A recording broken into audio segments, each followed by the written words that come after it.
All right, we are live. COVID and coffee. Let's see how this thing. Why isn't it like going? There we go. The lighting is obviously just for added effect. Those are the cop lights that I installed on the RC car. Obviously, just, you know, replacing the light bar that got wasted, which I knew it was going to happen. It's kind of sad that Losi did this, that this basically has no cover on it. So it basically, you know, every time it lands on its roof, the light bar becomes like a plow or a shovel. You can call it both. I'll just call it a plow because that's basically what it did. So we did end up disconnecting the solder joints here. And I think something along the back side of this light, one of the trace lines that goes to the light, something must be blown out. It really doesn't make sense that this was left wide open on the Lasernut. It just, I think that's, you know, well, I got to say, it's probably poor quality. The light itself is probably fine, but not having any protection on that thing, that's a piece of garbage. RC Master, what's going on, guy? Cracked, what's happening, man? Yeah, so I'm just doing, I'm just going to do a front diff service on this thing. Be throwing a K&N filter on it. Just kidding. I disconnect this. It'll be nice to see this thing run with the lights. Well, obviously, you know, what's nice is you can shut these off, so it's drawing less power. Not that it draws power, but anyways. So all we're doing today is we're just doing a diff service on the Losi Tenacity Lasernut. This was the last differential that we had to work on. So I figured what I'd do is just do like a quick little service like right here, right now. Fairly confident after I seen the center diff and I saw the rear differential, especially the rear differential. I'm going to take this whole thing out and yeah, it's just, yeah. I was not happy with what I saw in the rear differential on this thing. So that made me definitely realize that it was probably time to go ahead and service this front one. So I figured I'd just take you guys along, and here we go. Anna, wow, it has been a long time. How are you? Mile High, what's happening, man? RC Rorschach, what's going on, guy? Muhammad, what's happening, man? Yeah, it's kind of like an early stream.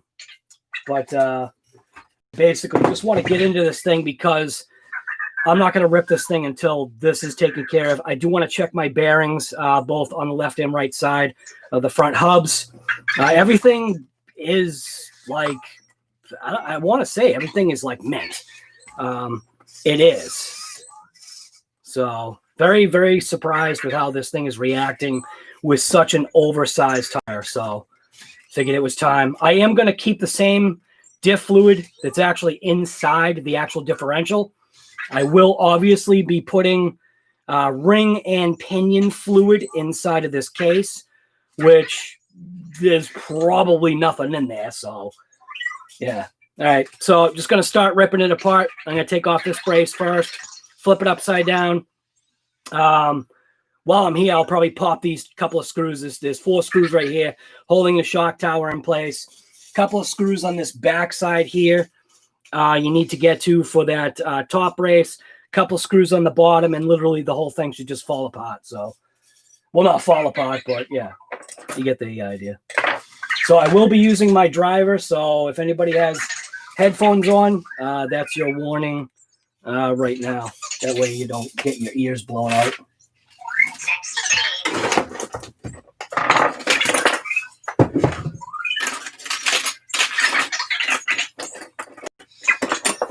I'll be using my driver as long as I find all of the driver bits. There we go.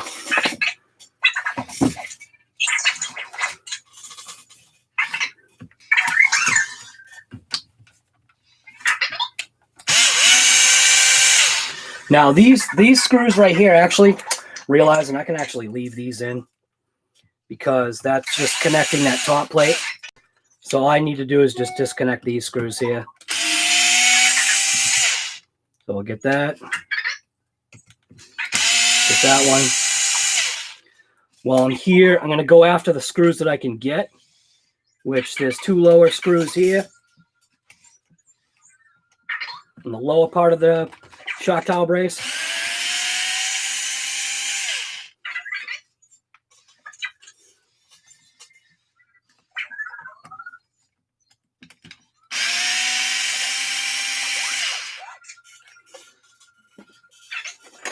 The only thing about these micro screws, man, it's hard to get your hands in there sometimes. Go after the top screws here. The other way.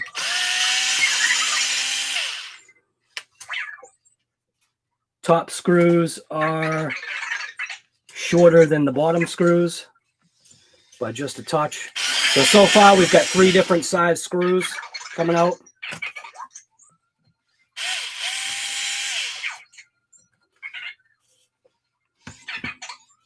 I can lay those out so that I know.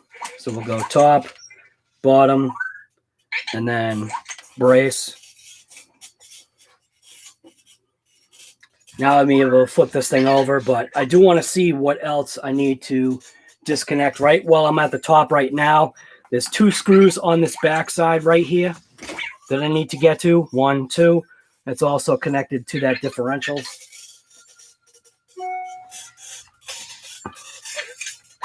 These ones may require pulling that brace out of the way a little bit. Kind of looks that way. So, yeah. Might be able to get in there. Yeah, it looks like I can squeeze by.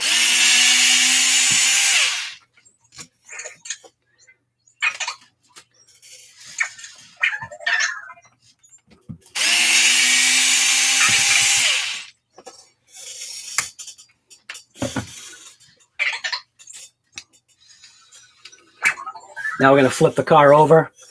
The only thing about these Losis, obviously when you're working on the car, when you've got the flip top has convenience, but it can also be inconvenient. So you got to make sure, obviously, you close the top when you flip it over.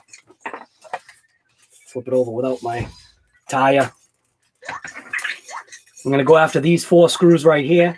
Basically, all that's doing is just holding the rest of the differential, bumper brace, and all that stuff in place.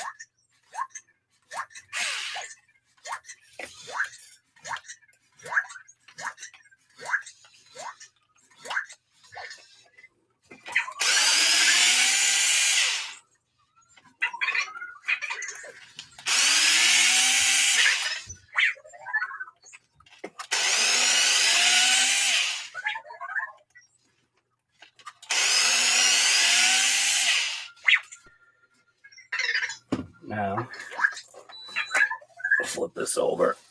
Let's see what we got going on here. See what else is connected. Flip that top back. And this piece should come off. Now, got to pull out the 2 screws that are connected right here to the front pin. It's actually the lower case screws, but it also attaches the front suspension section together. I just want to get that stuff kind of flopped out of the way. I also need to disconnect the sway bar, which is right here. And that should be, is that 1 or 2 screws? 4 screws, so 2 on each. And yes, everything on mine is rusty because I ran it in salt water. So actually, there's a correction. That doesn't connect through. So, is it 1 screw? Oh, that's a tiny one. That's the one that I broke prior. So those are 1.5s.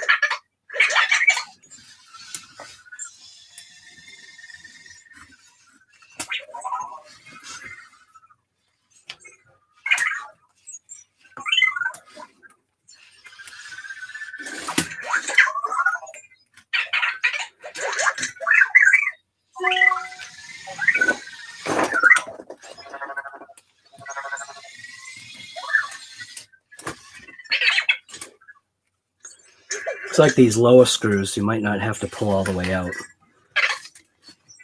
Yeah. All right. So now, I'm just going to flop stuff out of the way for now. I'm going to pull these pins just so I can check those while I'm here. The front of mine got definitely a lot less damage because the front tires were obviously slinging the salty debris towards the back, which was why the rear end of my car got a little bit more issue than... look at that, there's a little tiny brace piece right there that came off. So now I hope, be able to pop that, because I'm going to have to take out this whole thing, because what I don't want to do is I'm not messing around with just pulling the front cover. I want the whole diff out, because from what I saw on the rear, this one's going to be the exact same, maybe if not worse. So I'm going to pry up on that lower section just to get that set out of the way. Or actually, maybe I won't. There's 2 more screws down here. Those 2 screws holding to the pin. Those 2 screws might be holding that to a pin, but I want that whole thing to come out.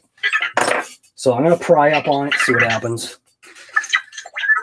Here we go.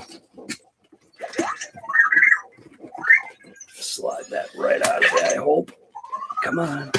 There we go. There you go. Slide the whole thing out. It was basically held in by that notch, obviously, that goes through the bottom of the frame. I'm going to clean all the parts as I go.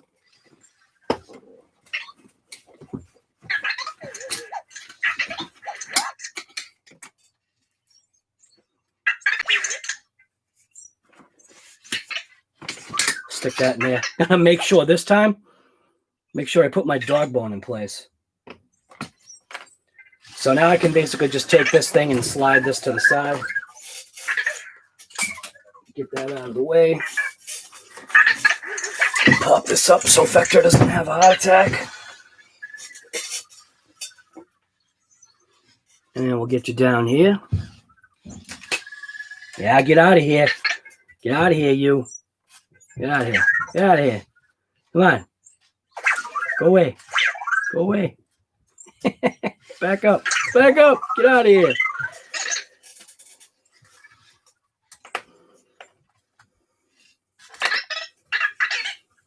All right. So I'm just going to slide this mat kind of out of the way. Get out of here. I put a little bit of a blockade there. We don't need none of that.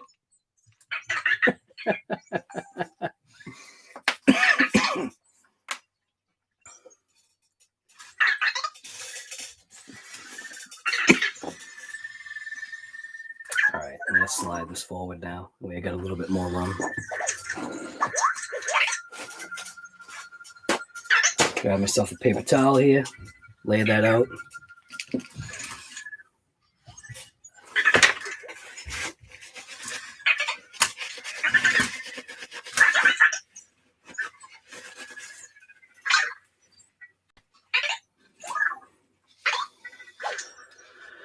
Two screws, one on each side of the bottom, now that I can access it.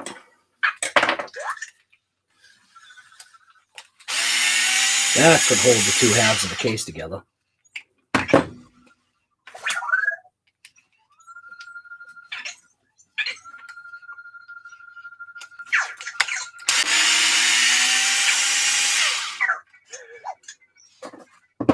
Yeah, you'll have to get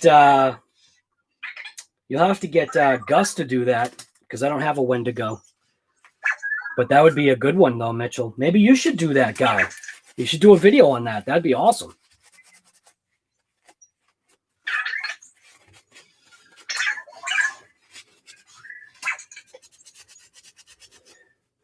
So I'm going to brush this whole case right now just to get anything off. Not that it really matters because all this stuff is going to be gone anyway. But good practice, I guess.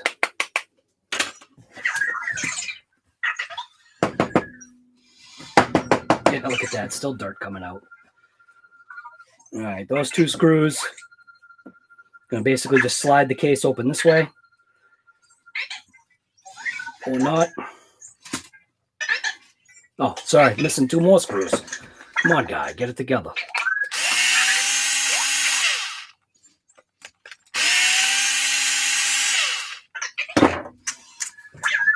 Now it's loose. Oh, yeah, exactly what I expected. Nothing in there. Nothing. Whatever. What the heck? Mitchell, guy. Thank you, sir. Appreciate that. Look at that. There's nothing in there. That's nothing. Wow.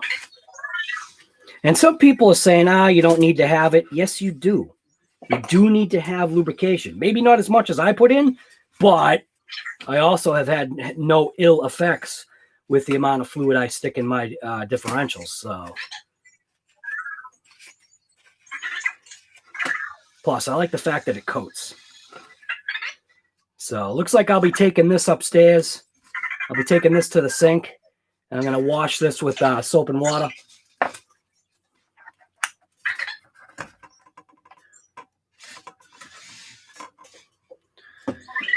All right. Literally, there's nothing on there. Yeah, there's a little smear right here, but what does that do? That does nothing. What the heck?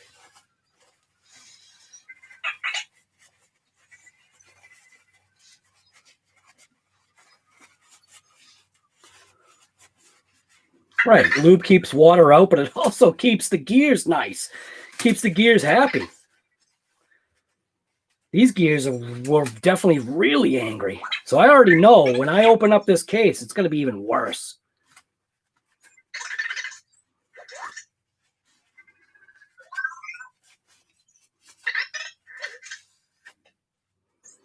So let's see if these bearings slide over the cups, which I think they do.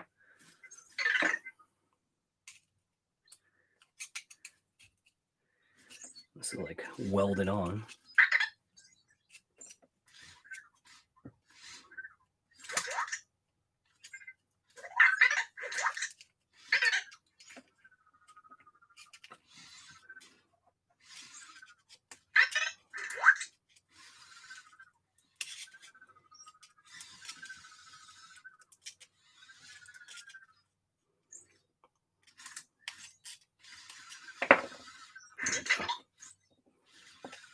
Now, what do we got for shims here? So on this side, we have, do we have a stack of 3? We only have 1, huh? So on the ring gear side, it looks like we only have 1 shim. Oh, wait a minute. Is that another one? Oh, there we go. I was going to say, there should be like a stack of 3. Maybe there's only 2 this time. That's it for that. Check the bearing. Make sure there's no shim on that. Slide these. No shim. Nope. So singles. So we're good. So we got 2 shims on the ring gear side. I'm going to go ahead and just clean that off.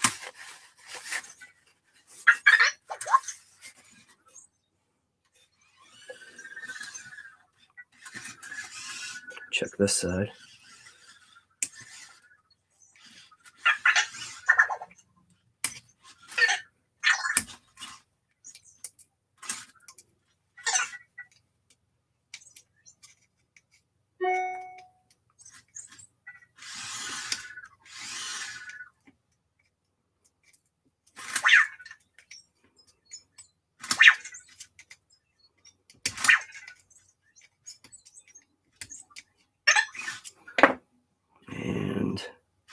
Got no shims on that side, I don't believe. Doesn't look like it. Nope, no shims on that side. So 2 shims on the ring gear side, no shims on the other, which makes sense. But you never know. So obviously that's the way we'll be putting it back together unless I feel a little extra slop.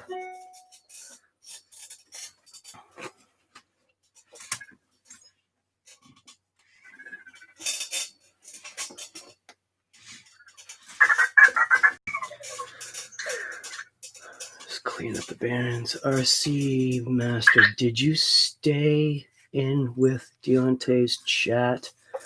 Dazed off. It was early in the morning. I heard Deontay and go say my name. Yeah, I was in there for a while, but it was like, I think when it got to like, I don't even know what time it was, 11:30 or something like that. I had it on the big screen and I was listening through headphones. So he did a good job. I thought it was great. You know, it turned into fun, but the only thing that was killing me is when they were talking about food. It's like, come on, guy. It's like, you're making me hungry here. It's the last thing I need is more food.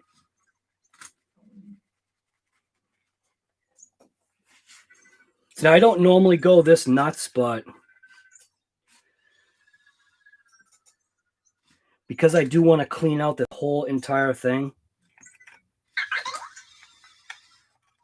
There's nothing in there. Are you kidding me? That's nothing, man. What happens is it gives excess wear to the gears when they do this. I mean, this thing may be RTR. They should start calling these almost ready to run. So ARTRs. Not ready to run, man. It should be, you got to break these things open and fill them with fluids. Ready to run kind of thing. So I'll be popping this out as well. So I do have to take that set screw pin out of that side right there.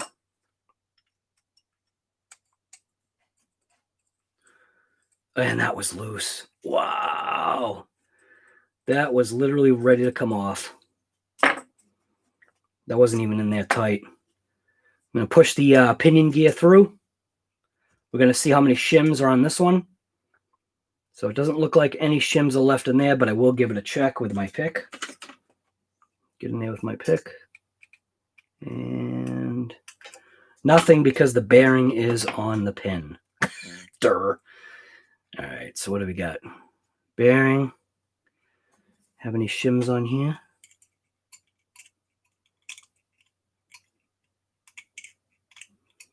Does not appear like there's any shims on this.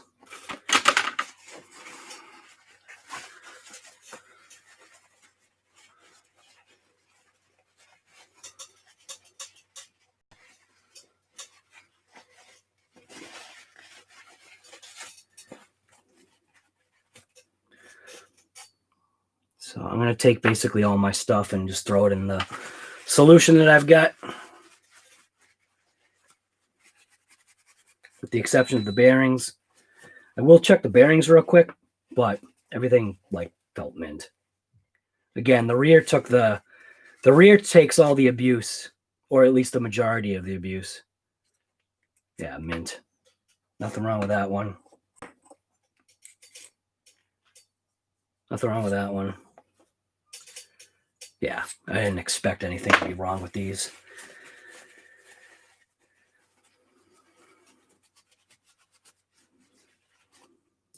Give it a nice little once over. Game changer, guy, what's going on? Jessica, that's right. Hey, game changer, while you're here, what's the deal with those what's the deal with those fans?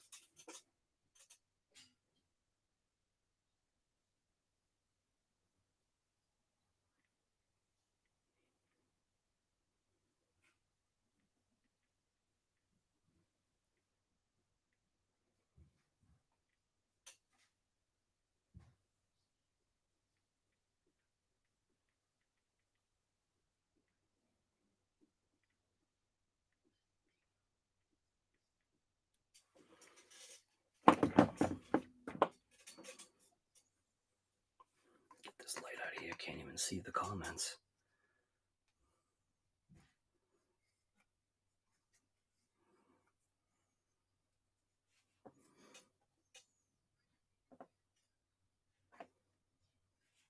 So I'm just going to pop out this bearing because obviously I'm going to be cleaning this case in hot soapy water, or maybe I'll flush it with all the stuff.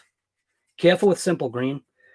Simple green in its raw state on these plastics, depending upon the plastic, can actually melt it. So just be careful, in case you didn't know. Simple green's great, but you gotta be careful. All right, so let's break open this case and let's see what's not inside. No, actually, there's definitely fluid in here, but I already know what it looks like. Guaranteed the fluid in there is going to look like this stuff right here. So see this right here? It's going to look like that. Don't ever get the stuff on your fingers. It'll never come off. And if anything, you'll find it like when you go inside. Let's just say you're working on your car or whatever. And I mean your real car. You're working on your car. You go inside and it's a focus. All you're going to see is like these spits of silver all over your face. So we'll crack this open. See what we got here.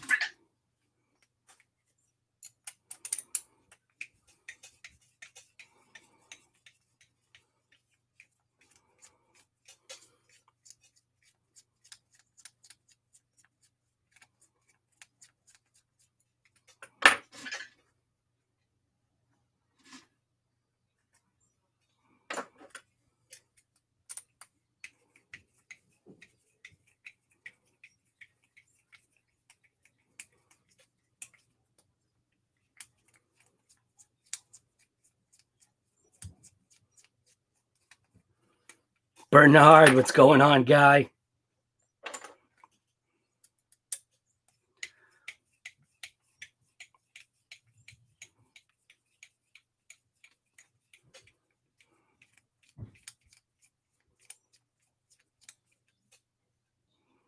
So let's see. Am I right? What are we going to find? We're going to find liquid bearing in there. Liquid metal. Ready? Here we go. Pry it open. Oh, take the gear off. Doesn't want me to pry it open. Yeah, look at that, huh? Exactly what I said, huh? There's your liquid metal. Totally deserved, though. So I'm going to just tip this thing upside down and basically let everything just fall out. But see this stuff? That's the stuff I'm telling you right there. See what I'm saying? Anybody that tells me any different, that this stuff, that this stuff is not that stuff, you're out of your mind. Oh my gosh. Actually, this stuff is worse. It's great stuff, but it has its uses. And yeah, don't, if you think that that's the fluid that's supposed to be in here, that's not what's really in here. It's just lack of maintenance. So I'm going to grab my cleaning solution here. I'm going to go ahead and pop off this gear. And of course, it's not going to pop off like that. Come on, guy. I'm going to clean the majority of it off the actual piece.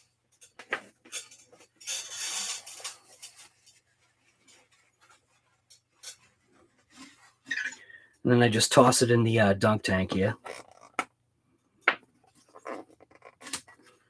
where the top is welded shut. Nice. Oh, it is too. See what happened is the plastic melted. Oh my gosh. See? That's why you're not supposed to do this. Oh, here we go. This is not the recommended way. If you're going to use stuff like this, make sure you put it in a suitable container like a mason jar or something. So I'm basically just going to put all the parts right into the dunk tank.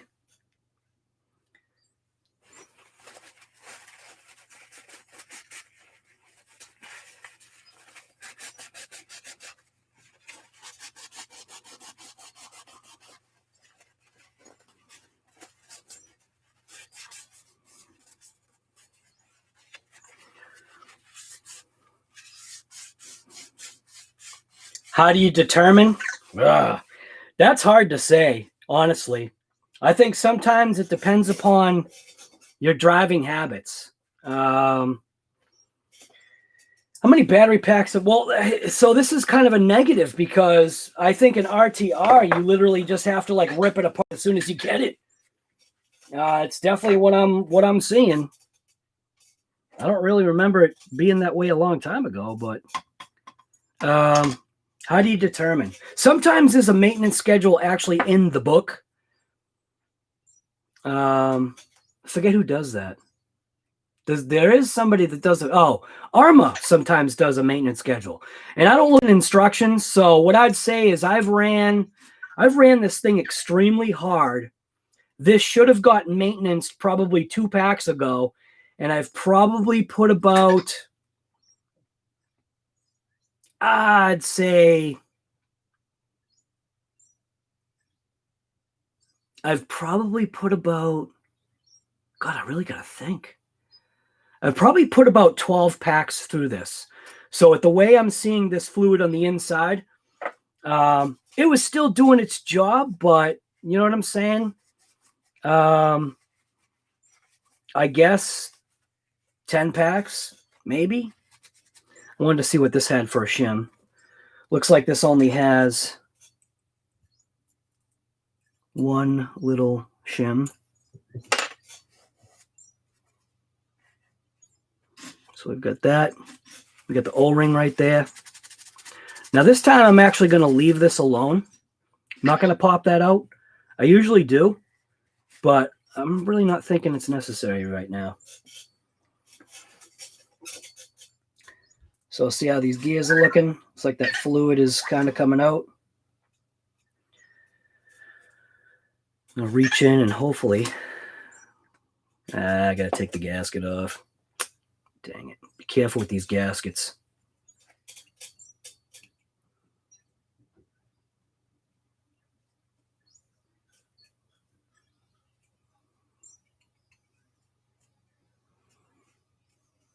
Dang it. Gasket stuck to the wrong side because of the compression of the screws. Just being very careful with the gasket.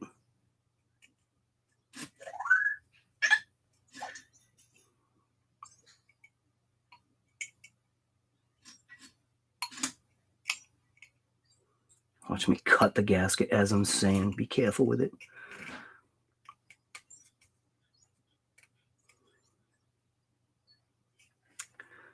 It's really on there. The fluid definitely smells burnt too. Just be careful. It's always safety first.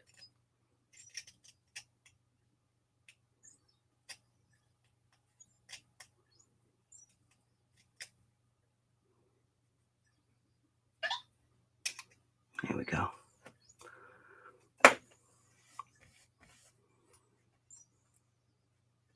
Seems like a resilient gasket. I don't know what this gasket's made out of, but it's pretty resilient.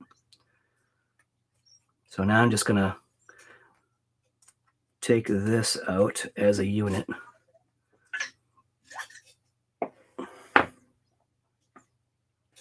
Now these gears have several components. So on each gear, you're going to have, see if I can pull this apart with my, yeah, I can. All right, so I'll show you this top, since the bottom just fell off. So these are obviously going to have several components. It's technically 3 components per side. You're going to have this little block, little backing block. You're also going to have a shim, which, is it going to let me grab the shim? Probably not. It's basically sucked to the gear. I was hoping to be able to show you that, but I can pop it off, slide it off. Just make sure you wear gloves. You got that shim right there. And then obviously you have, you know, your spider gear. So that's that. So basically what I'm going to do this time is I'm going to throw all of this stuff right in the dunk tank here.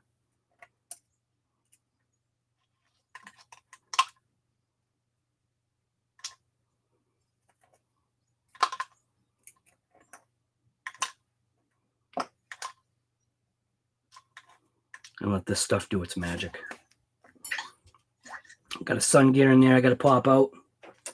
That's where these nice little, it's like a 45 degree pick comes in handy. Kind of get under there, pry up that sun gear, and then give it a tap. And it tap, and it should eventually pop out. Come on, there you go. Now I'll get in there with a paper towel. I'll clean that out.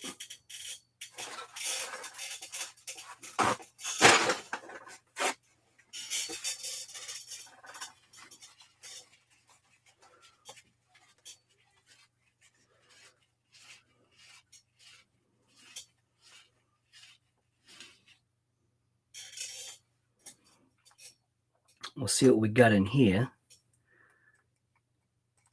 Got a pin. Let's see what we got for shims. I'm not going to put that in the dunk tank, but I do want to see what we got for shims over here. And the O-ring did come out with it. No big deal. I'm not going to put the O-ring in the dunk tank. And it looks like just a single shim. Yeah, single shim. So I'm going to flush this in there real quick because the O-ring's out. And I don't like to put the O-rings in this solution that I've got here. So I'm just going to flush that in there real quick. Close the top. And maybe not do that because that was a bad idea. All right. So basically just going to stir it around.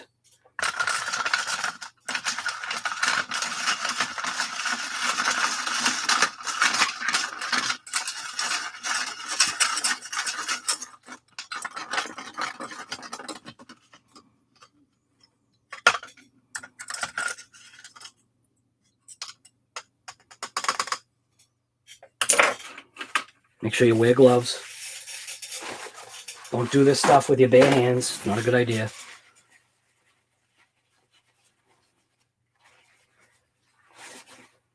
Game changes, driving right. Awesome. Okay, cool. Just checking.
Good enough. Make sure these gears got clean. Forgot to throw the sun gear in there.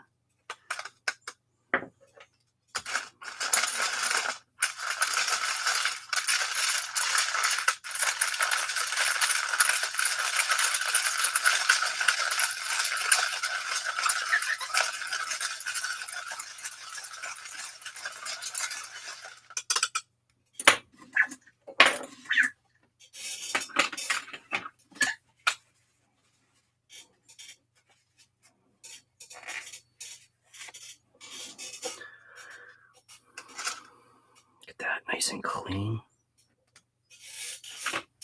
Any beauty right there. All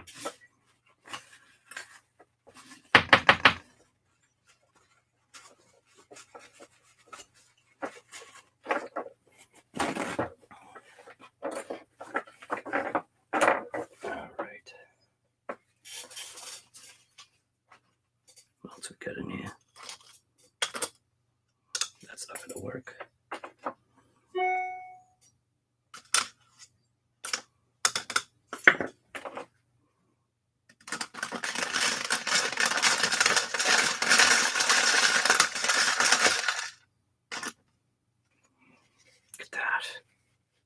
That is beautiful.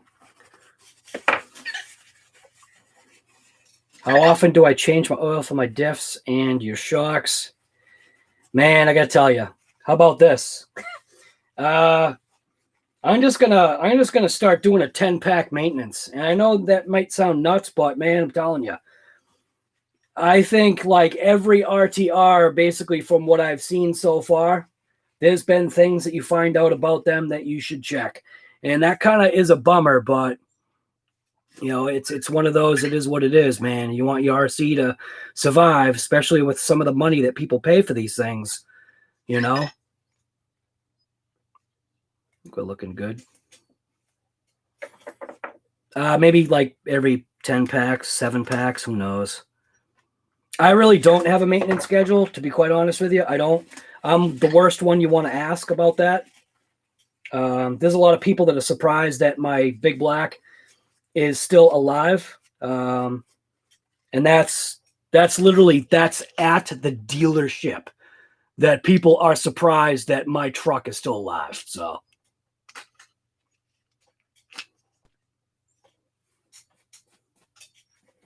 my truck is see, like on my end, it looks like it's, yeah, see, why is it doing that? I am on a wired connection. This should not be doing this. Looks like I just got a stream dump out. 1, 2, 3. Yeah, it's off. It's off by a bunch. 1, 2, 3. Looks like it's all right. Crack. See you later, man. Just sometimes you don't have the time, dude. I never have the time. Just know that you're going to pay for it. That's all. Let's put it this way. Cracked. How would you, or no, GRC, how would you handle your own truck or car? How would you do your oil change maintenance? Do you know what I mean? Would you just let it go and not do it? You know what I'm saying? So it's like kind of almost determine it that way, you know? What would you do with your own vehicle? And then just scale that. And because we're not using synthetic fluids, you can't say every 5 to 10,000 miles.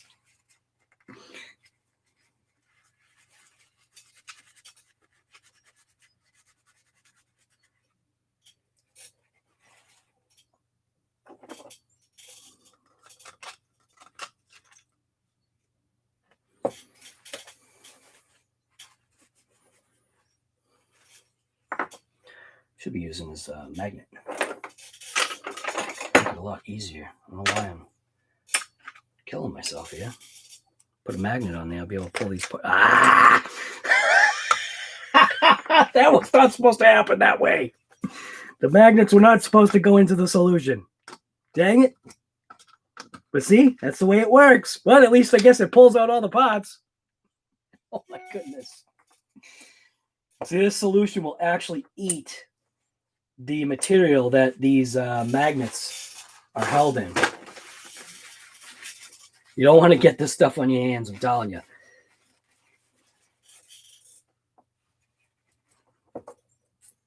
That was not supposed to happen like that. But it's alive, so why wouldn't it?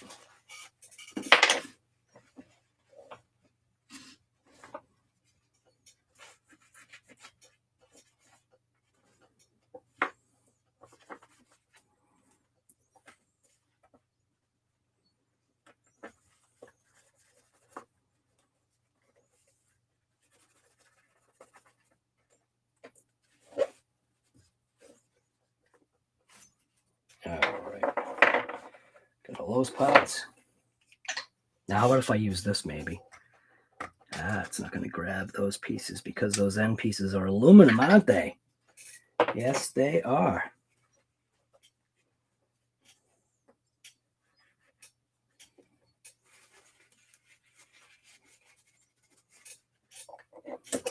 Let's see what else is in here. Got a pin.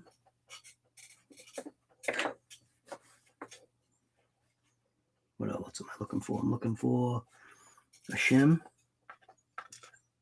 Should be a shim in here somewhere, I think. Unless it didn't make it. Oh, look at that. Wait a minute. Does that mean this thing was missing a shim? Or did I miss a... Did I miss a gear? 1, 2, 3, 4.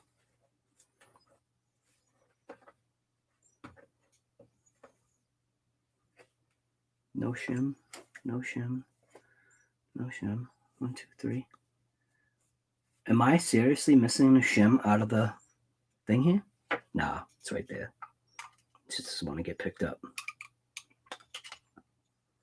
Got a pin. Gotta say, that wouldn't be like Losi, man, to do that.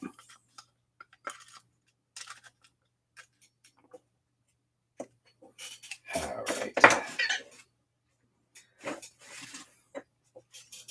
Reach with my pick. Grab the rest of the little parts out of here. If I can even see them. Nope, can't see them. So now I got to pull the blocks out, which they're going to be settled down on the bottom. Hope. Should be right there. And there's one. There's a shim. Oop. Shim. Block. Another block. And the last one right there.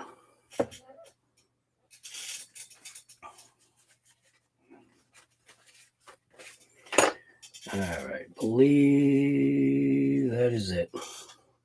So cap this off. You can see all the stuff settles to the bottom.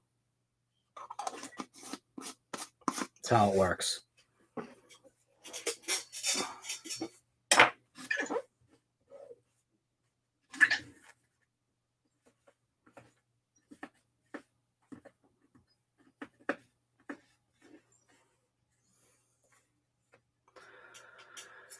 All right.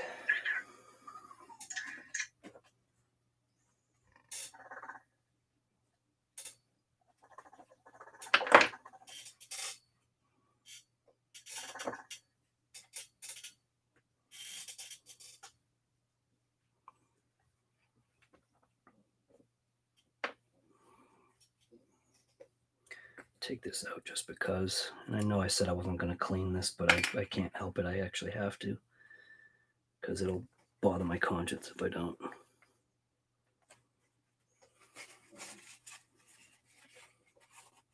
This is the part about RCs that people don't like. People don't like the maintenance involved, but it's necessary. You don't ever maintain your car, you know, same junk is going to happen. So get this out of here. I am going to toss this in the solution. I probably should have. Just to clean up that gear, make it nice and fresh. Look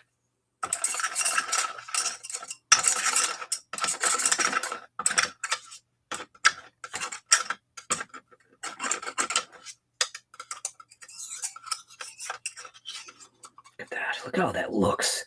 Once you pull that thing out of there, that thing looks brand new. That's rebuilt right there. Look at that. That thing's rebuilt. This is the rebuilding fluid. Toss it in there. That's right. Safety first, guy. Always wear gloves.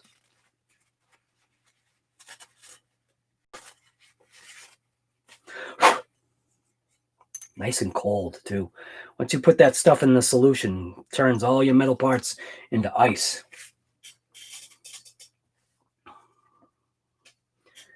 All right. Do not use a plastic container for the solution. Not recommended. Get this out of here. Clean up the mess.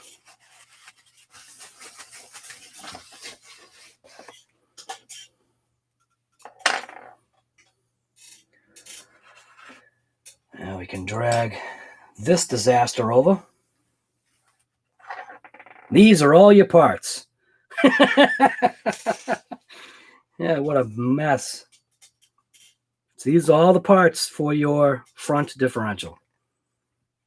Now, this case really does need to be cleaned. So what I'm going to do right now is I'm going to go upstairs. I'm going to throw this in my dishwasher on pot and pan heavy soak with extra wash and wax suds from washing cars, and then I'll be back. Just kidding. Don't do that. I'm just going to wash these out. I'll be right back.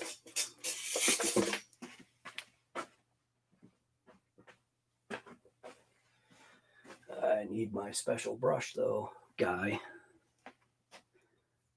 Where's your brush? Got a special brush that I use. And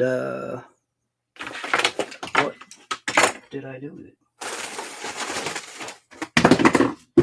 It seems to be gone forever.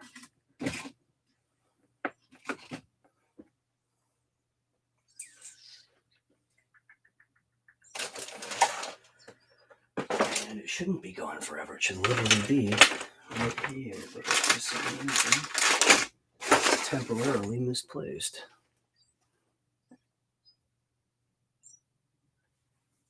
Where is the brush?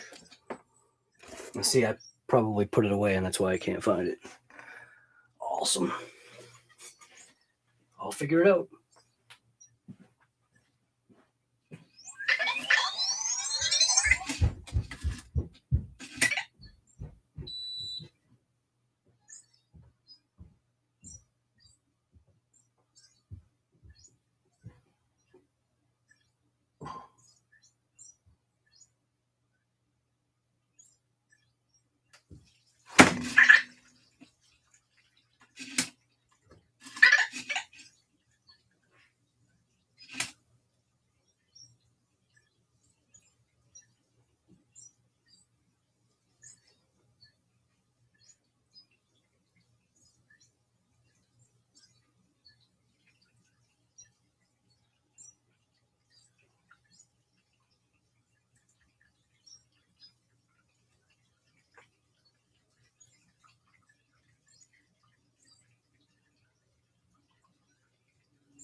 So there we go, nice and clean.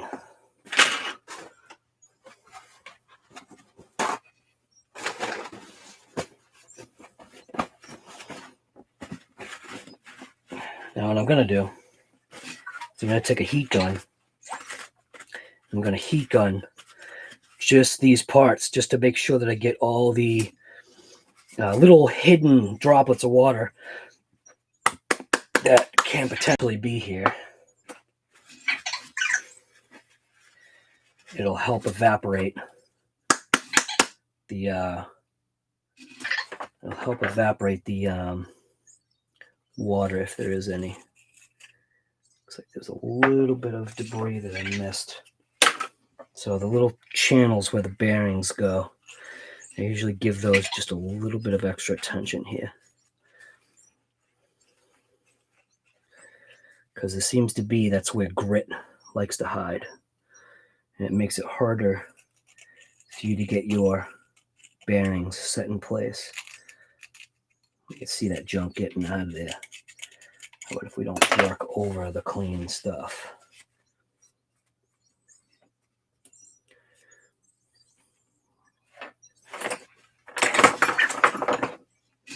See it right there.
It.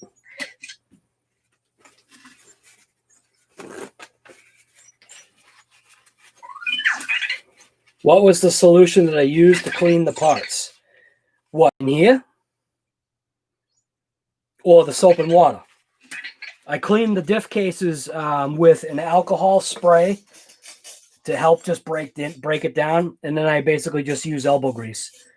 You basically just get like a brush and soap and hot water and just get in there and just get all the junk out of there.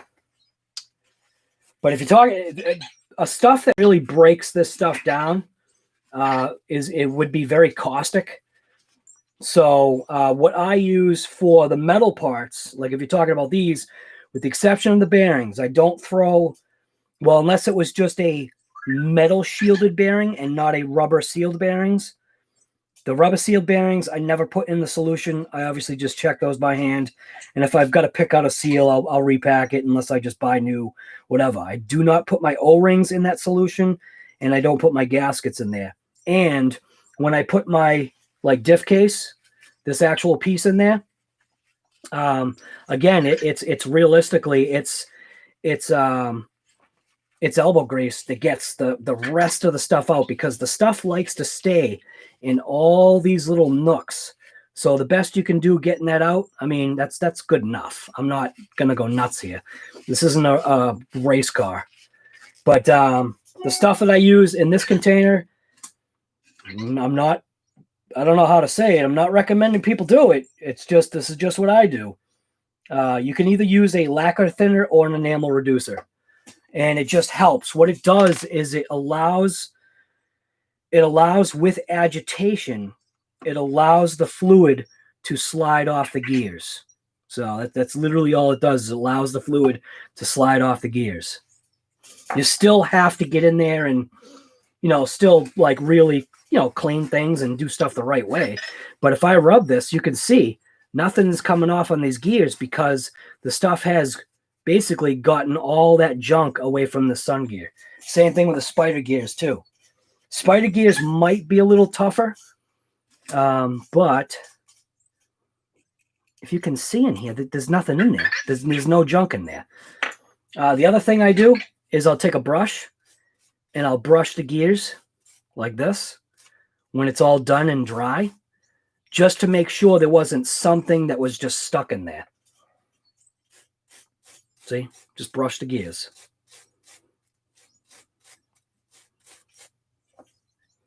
It's all like a time-consuming process that a lot of people hate doing, me included. That's why I don't do this. But realizing how bad my rear was, I knew it was time. So hopefully that answered your question.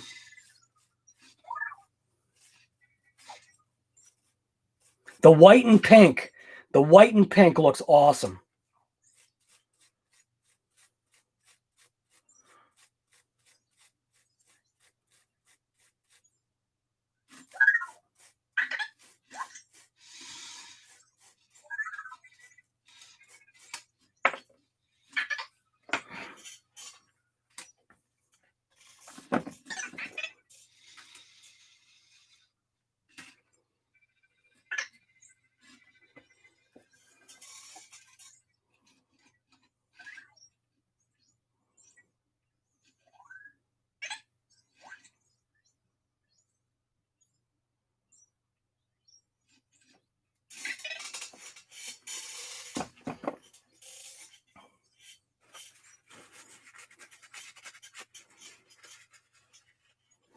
But you can see everything's like literally just very nicely cleaned.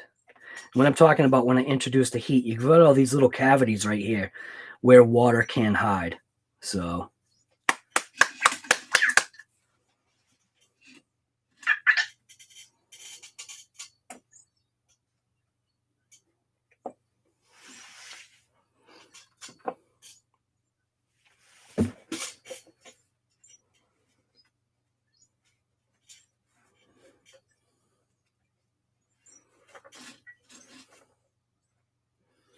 all right, so here we go.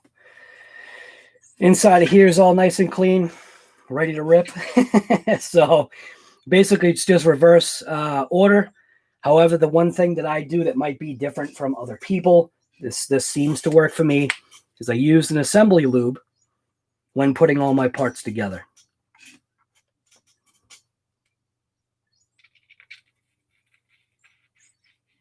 It's just what I do.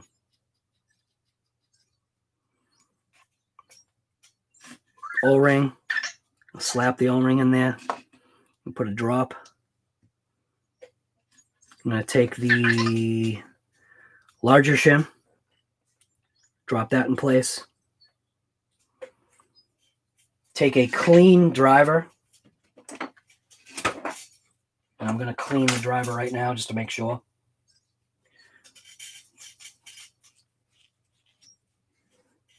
And that thing was dirty.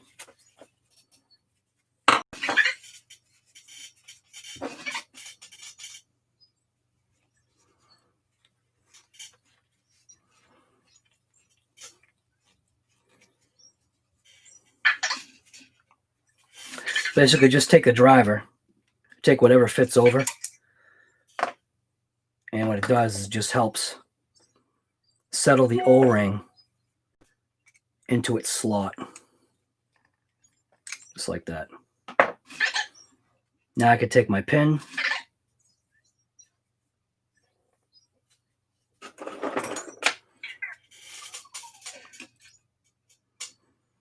pin usually lines up with the dog bone slot, so I'll turn that to a slot, what allows the most amount of access, and I will attempt to get the pin in there.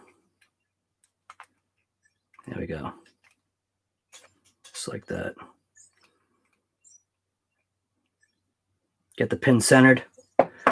I will then take another drop of fluid, stick it in there. I'll just take a sun gear, drop a sun gear in place, give it a spin, make sure it's settled down and inside, and that feels good.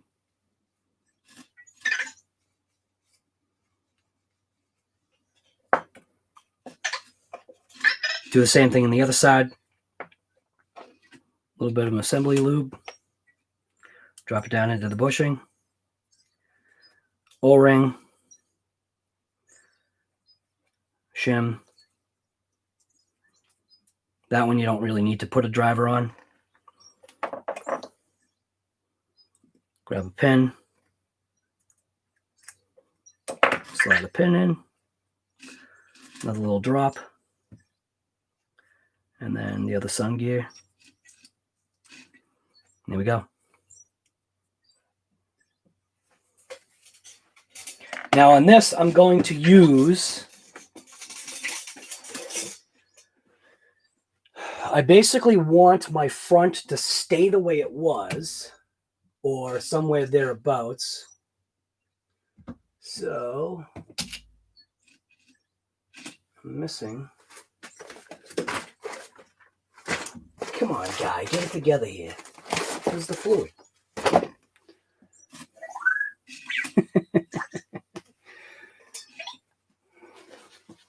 Oh, there it is.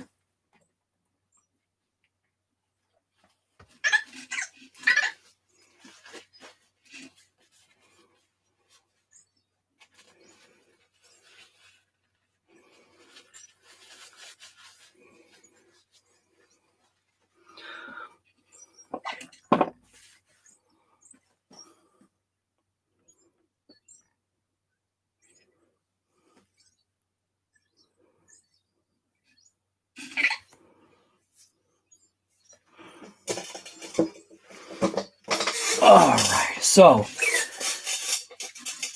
let's see, where are we?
So now, a little bit of an announcement.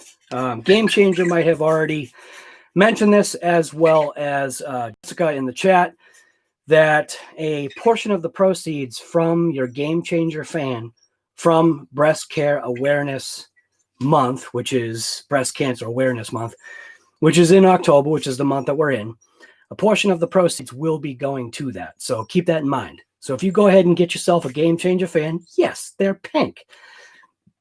Pink and white, whatever the color combination is, a portion of the proceeds will be going to, I guess, help that. So, yeah, keep that in mind. It's a good thing he's doing. Game Changer RC, I'm telling you.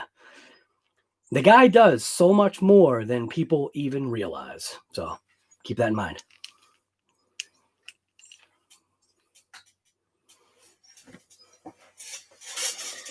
All right, so what I am going to be using, I'm just going to be using 50K in the front here. It may have had 100K, which I do have 100K, but I feel as though 50K is probably what was in there just by the way the fluid felt. Obviously a newer fluid. Yeah, it certainly does look like it was 50K-ish just by the way the fluid's flowing. So what I'm going to do now is I'm going to assemble the sides. So you can stack it. So if you did a stack, you'd have to stack it all the way up. I'm going to do it the way I usually do it. You throw on one of the spiders, throw on a shim. Actually, I'm not doing this the right way because I'm distracted. Little bit of assembly lube.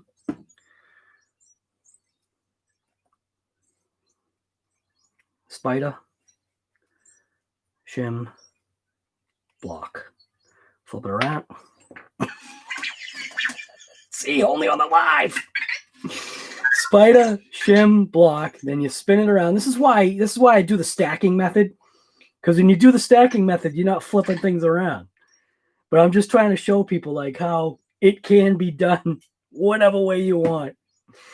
I do the stacking method. Sometimes I do this method, other times. Shim. Make sure you're only putting one shim and a block. And then I'm going to go ahead and I'm going to stick that down and in.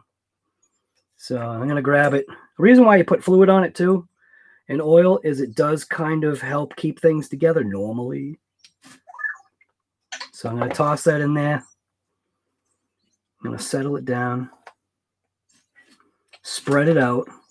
You can see one block already went into place. You need to rotate that other block so that that block also slides into place just like that.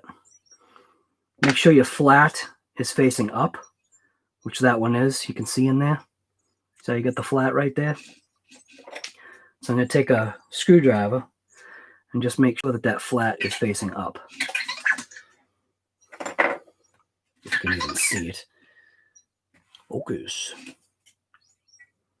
Do the same thing. I'll show you how I normally kind of do it. Remember, wear gloves. So on this one, I'll show you the stack. So you're going to do that. Block, shim, gear, and then basically going to just do the exact opposite of what I just did. Then I'm going to go gear,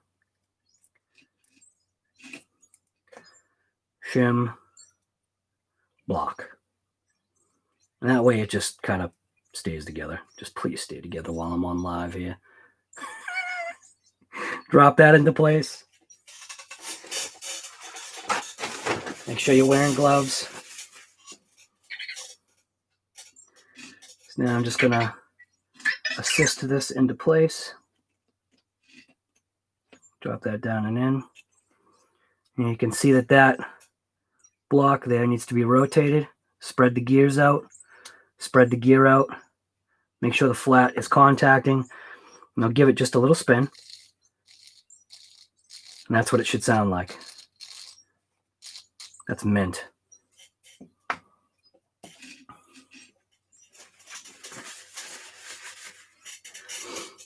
Now I'm just going to go ahead and take my 50K and wait 10 minutes for it to come down to the bottom of the bottle. If you have the bottle upside down, it makes it easier, but the stuff does flow pretty quick. And basically, just going to hopefully fill this up. And maybe the cap won't blow off. Because that is a possibility. When you're squeezing this fluid out of here, there is the possibility that cap could just blow right off.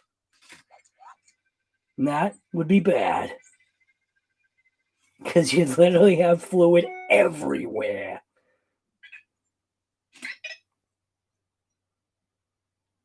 Now, the way I do it is I basically just make it so that when I want a differential that's just going to get lubed, I do it so that the fluid just settles to about the cross shafts. And that's enough, because when you think about it, most of the time, your vehicle's driving this way.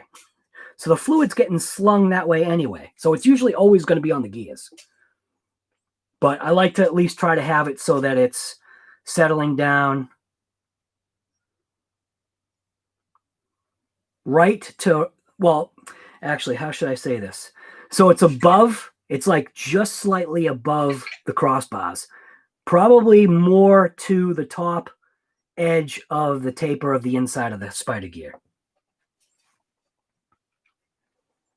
And it's going to settle, so you got to wait for it, because if you're putting it just in the center, it's going to settle down into all those pockets. So you'll see, like right now that bar is the top bar, which is this one, is starting to be exposed. See what I'm saying? See how that top bar is starting to get exposed? If you focus on it, there you go. You let it settle down enough, and that top bar will get exposed. But what it's doing is it's working its way into these corners. So I'm just going to squeeze a little bit more in here, just so that it comes up to the taper of the gear, just over the bars.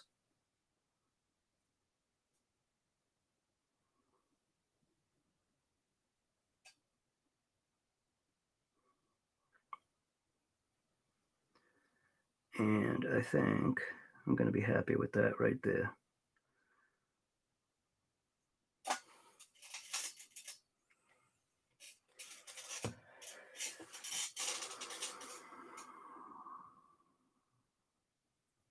It might need a little more.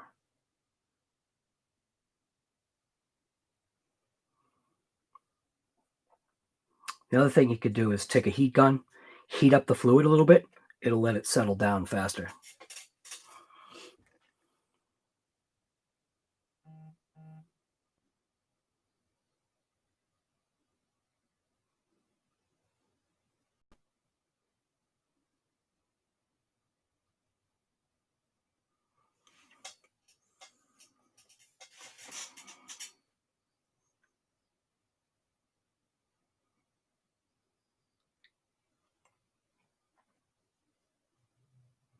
So let's see.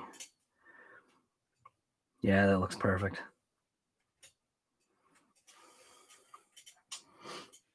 Then I take my gasket, put my gasket in place.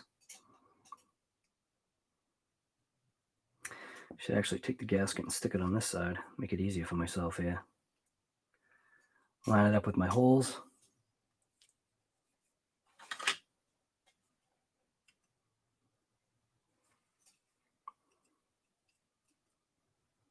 Which is right there. It's just clocking the gasket to where it needs to be. And that looks good. Press that gasket right down in there. Beautiful. That's way better that way. And I'm basically just going to cap it. So basically just line it up, slide it over, make sure that gear engages. Take a pick, line up the hole, take my gear, drop my gear down onto it. Now this one, unlike the rear was placed this way, which kind of threw me off for a second. But it's an offset pinion. This one is not an offset pinion. So I want to make sure that you toss your gear on straight.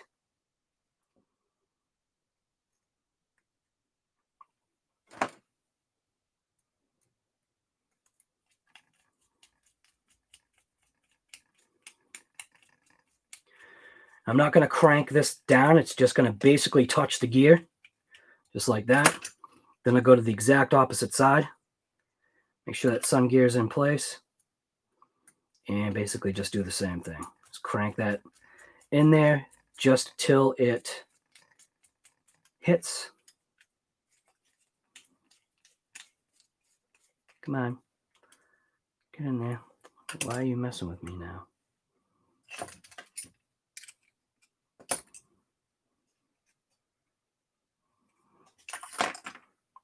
Crank it down. There we go.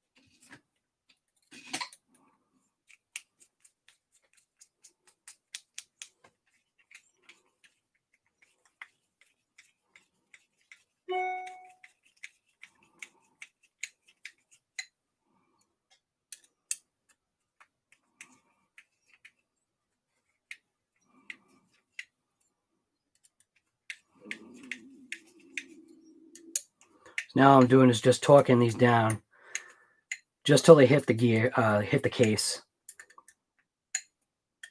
And I'm just going to tweak these all the way around, giving them an even torque.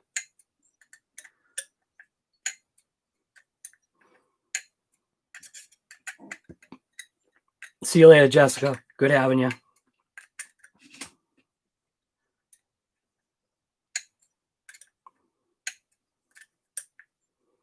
You can hear each time I go around, get a little bit of a squeak out of these bolts until you don't get anything. I'm not talking about cranking it with all your strength. We're not talking Arnold Schwarzenegger here. So I'm just going to go ahead and make sure these bearings are clean now, because it looks like I did get a little bit of that Nemesis on this one when it dripped out.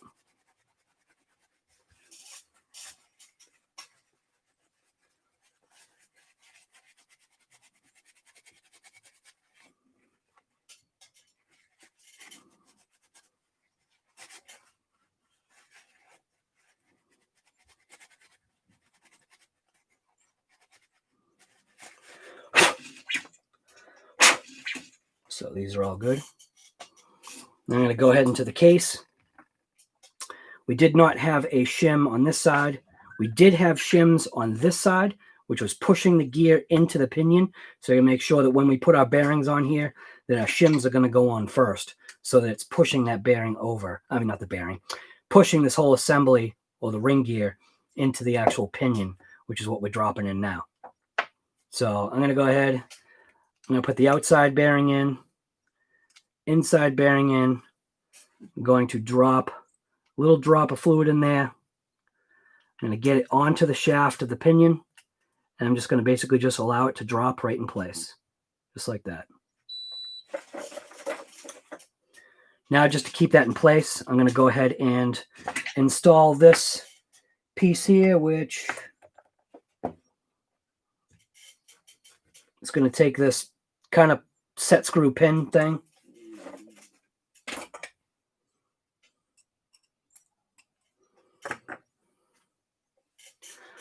I'm going to take a little bit of thread lock.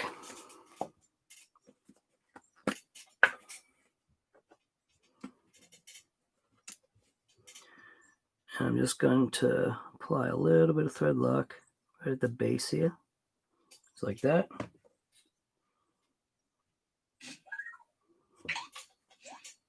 Make sure I find the threaded side.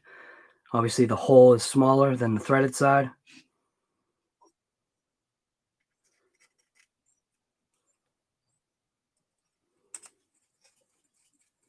Thread that in, give it a crank, and just wipe off the excess. Just like that. Mint. No slop. Perfect.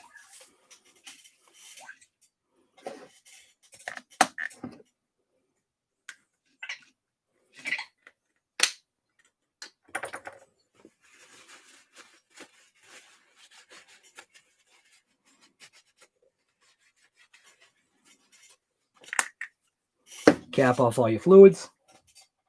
I'm going to go ahead and just install the shims on here right now. Toss the bearing in. Make sure it's settled all the way down. Same thing on the other side. Settle that bearing right down on. Just like that. Looks like we're good. I might give it a little tap. So if you gave it a tap, you'd want to make sure that you didn't come up against the actual seal. So what I'm going to do is just tap the race. I'm going to tap it on this side, a couple taps. Tap it on that side, a couple little light taps.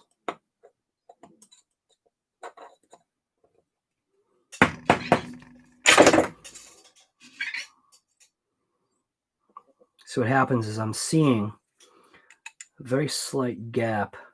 So what I think I'll do, I want to make sure that that bearing isn't going to give me an issue. So I'm just going to open this up.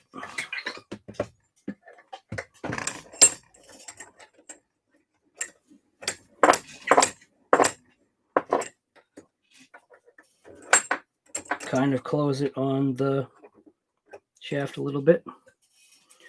And then, where's my socket?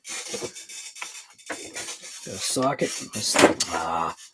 Socket, stick the socket over. And it's going to give it a couple of taps.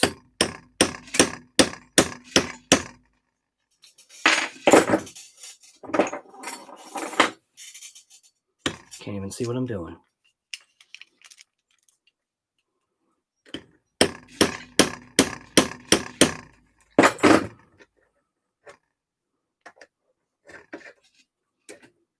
Couple little taps. That should be fine.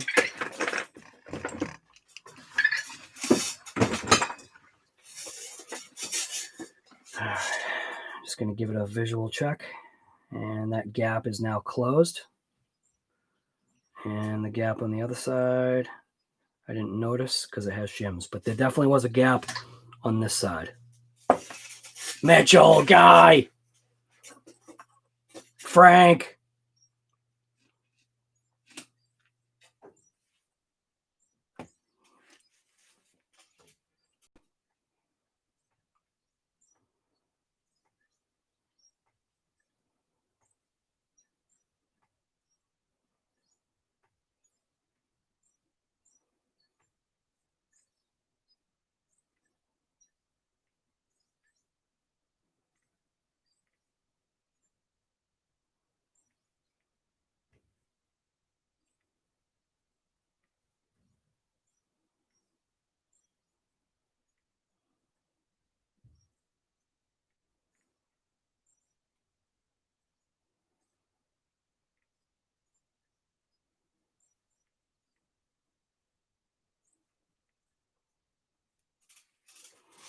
All right. So where are we now? So now we're at the point to where we want to put some diff fluid in here. Well, ring and pinion fluid, which is supposed to be right here somewhere.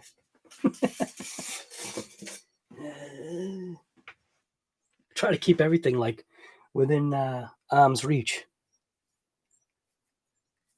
But for some strange reason, again, like usual, it's here somewhere.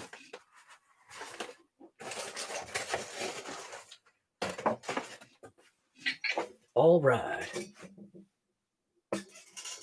There is a ring and pinion fluid that I use. And for some odd reason, I'm not seeing it. And that's weird because I literally just used it. All right. Where are we here?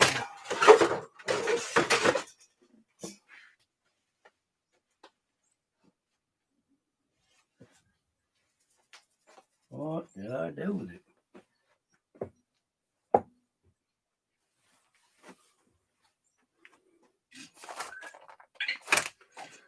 I didn't take it out to the garage. I don't think I did.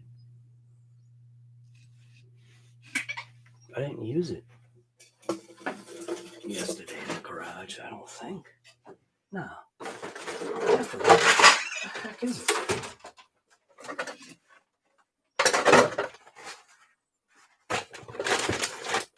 It's gone forever. I must have brought it out to the garage.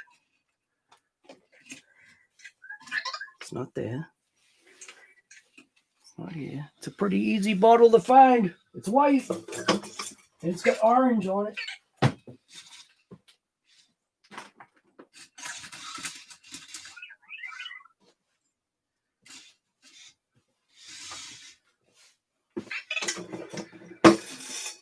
All right. Diff fluid. Any day now.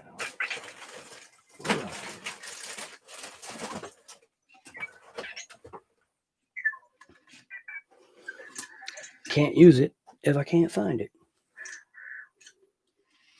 Dang, she literally should have been right here. That's that junk. That's not what I want. All right, I gotta go check the garage. I must have left it in the garage. just didn't think I brought it out to the garage.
So,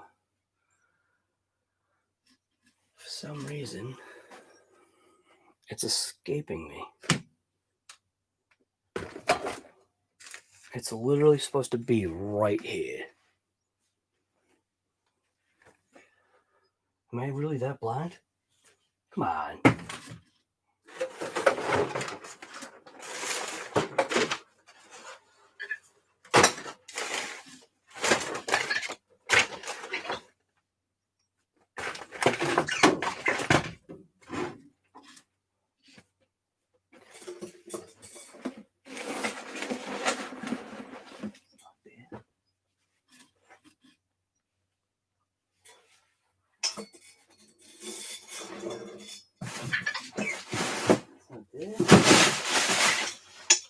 There. Oh, what the heck? The heck? Like, literally, it should be, like, right on my bench here, and it's not. Oh, I found it. It was under my bench. Must have got rolled off the table by one of the vectors or something. All right. So this is the stuff that I use when it comes to ring and pinions for every single vehicle that I do.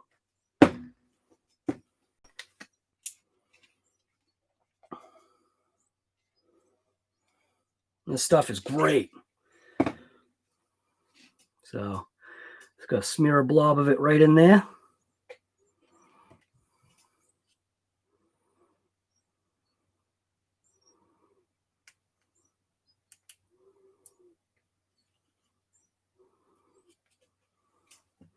Make sure you're wearing gloves. And I'm going to take, make sure I put this in the right way. It goes that way. Just slap that in there.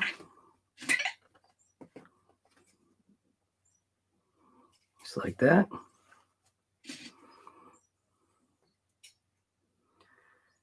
Good stuff right here.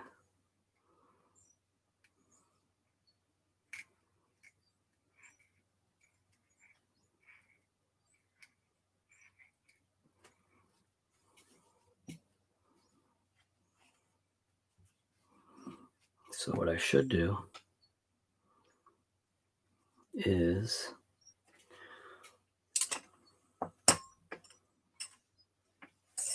prop that up for a sec. If I can get it to stay.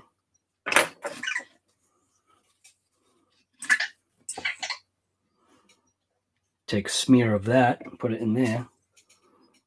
Just like that. Done. Put the cap right on.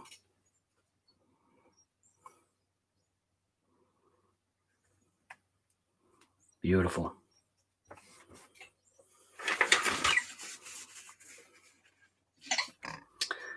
I'll put these screws in first, just to keep it together.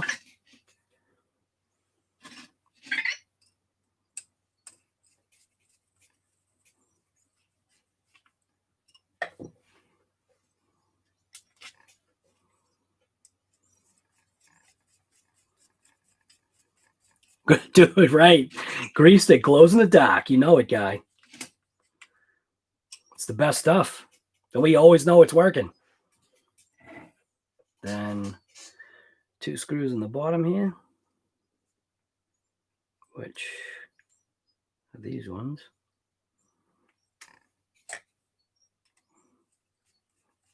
I think they're these ones.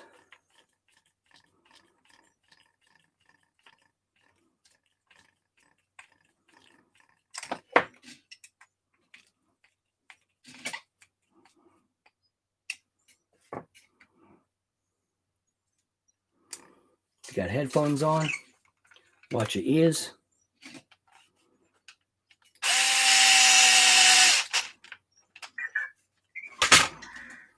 Give it a little bit of a tweak.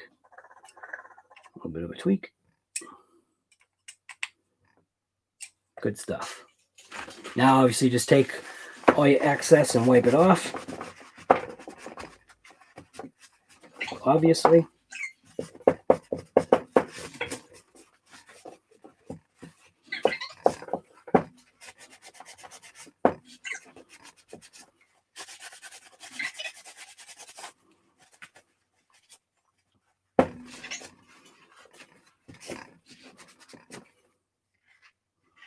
And that is a very, very happy rear differential now. This thing is super happy now.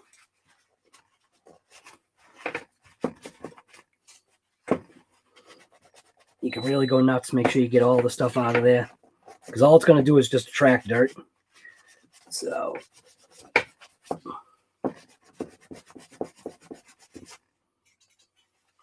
there's a person out there named Basher Queen who actually makes gaskets that you might want to think about. Not necessarily for this exact application here, but she's been laser cutting or vinyl cutting gaskets for certain armor vehicles, I believe. So she's definitely worth a check. She's that the 100% official Basher Queen girl. So she's somebody to also check out. So that's good. Make sure you cap off your stuff. Wipe off any excess garbage.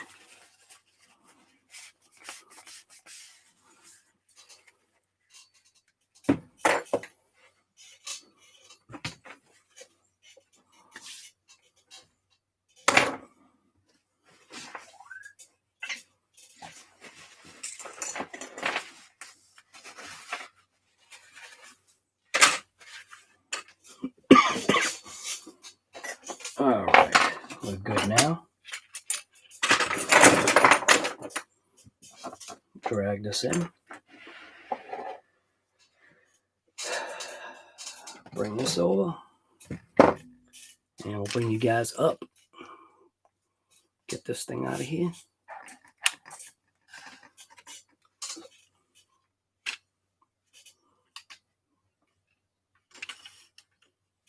All right, I think we're good. Something like that, maybe.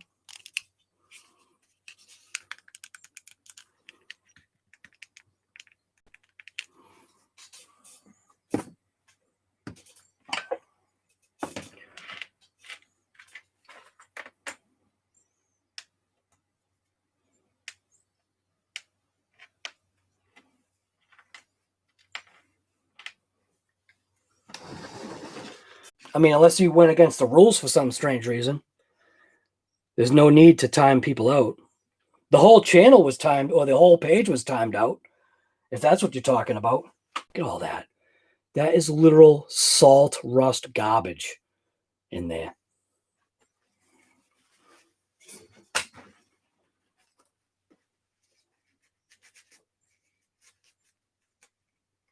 Wow, that really is salt junk in there. That's bad.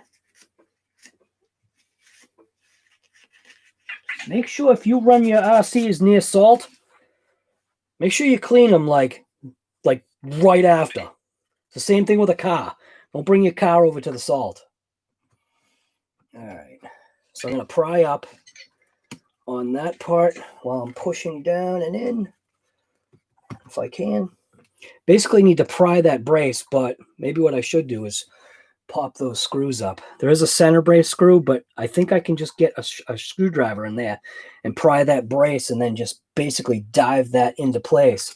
It's just trying to make sure that this drive shaft stays in place while I'm doing that.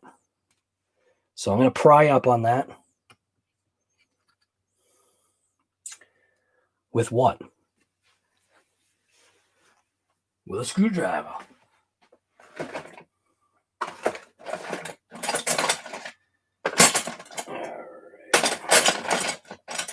Need a regular screwdriver.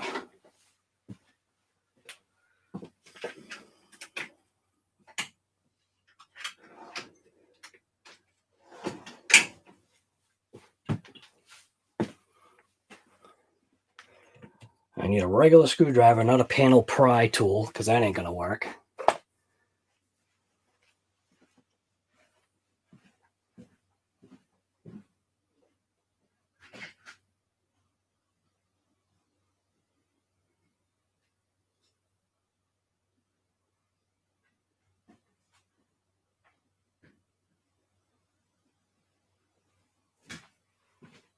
All right. Let's try this again. Get that pretty much into position. Pry up. Yeah.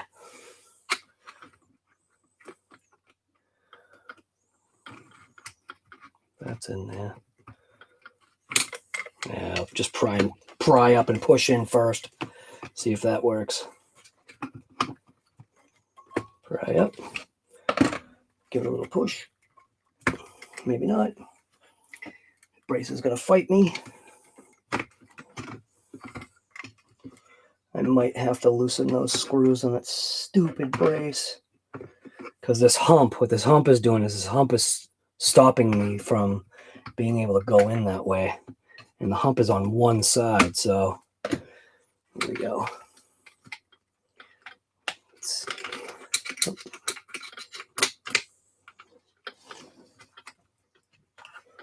And yes, some in the way, but that's okay.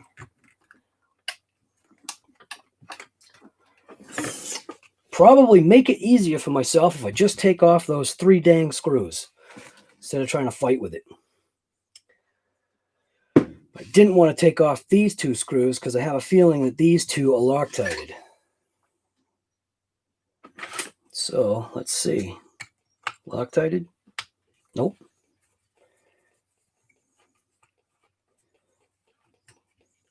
Is this one? That one was Loctited. So I'll just pop them out. I'll re-Loctite them. Little chassis brace thing here. Instead of fighting with it, just do it the right way. I can pull this up, slide that into place instead of fighting.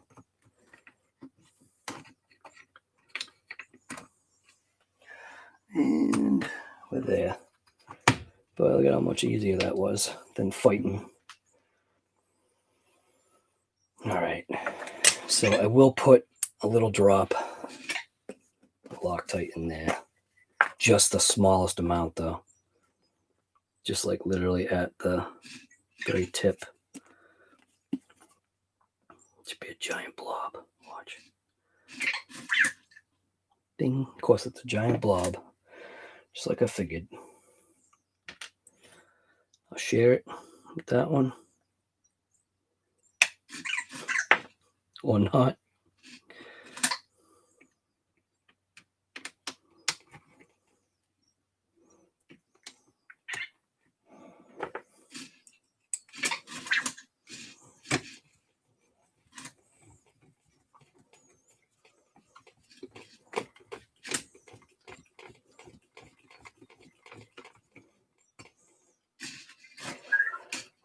Just gonna run this in with my driver. Watch out.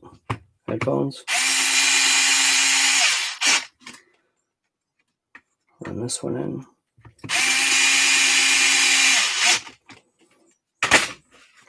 Clean off the excess.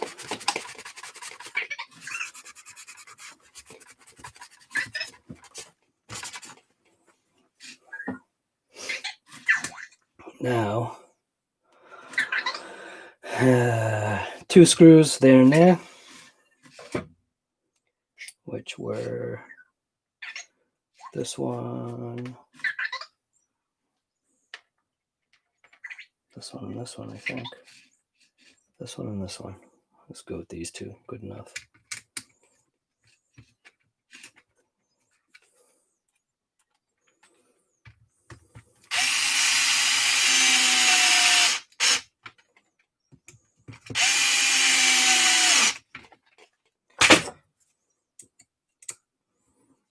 Give it a final tweak. That's good. Good. Now I can roll that into place. This is where it's going to kind of be a pain in the neck. What I am going to do, I should just take a drill bit and just run it through those holes real quick, just to make sure they're all clean. It does feel a little gritty. So just take a drill bit, just run it through by hand. Look at all that. Look at that junk that just came out of there.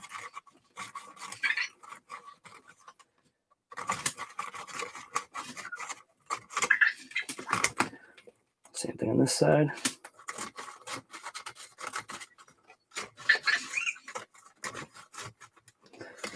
See all that crap that came out of there.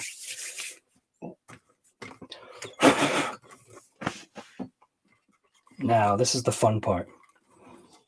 Because now I'm putting the shock tower in place that's got a sway bar attached with dog bones.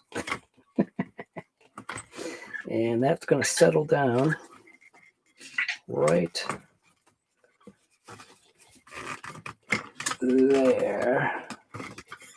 And it's not going to settle down because I got to slide it this way, like this.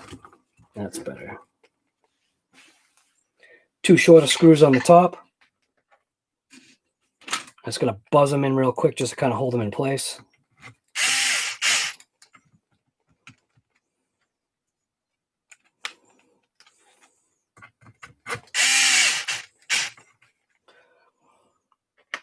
Two longer screws towards the bottom.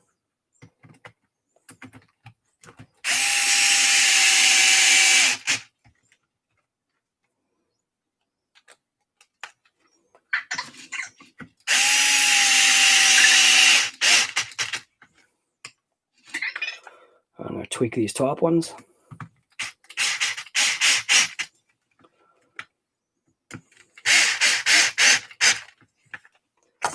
Finish it by hand.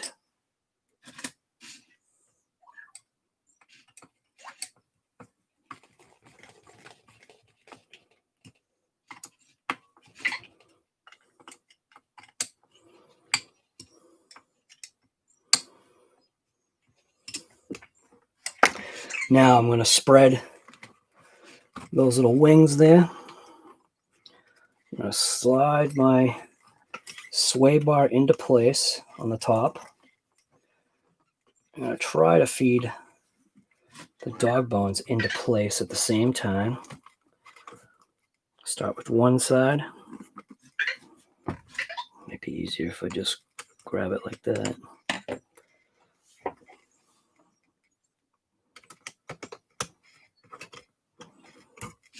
Just rotate it, and hopefully it will just drop in. Nope, it doesn't want to. Come on, it's just riding on the edge. There we go. Now I'm going to rotate sway bar little capture things in place. Tiny little screw. So this is one of those ones that'll get stripped out like wicked easy.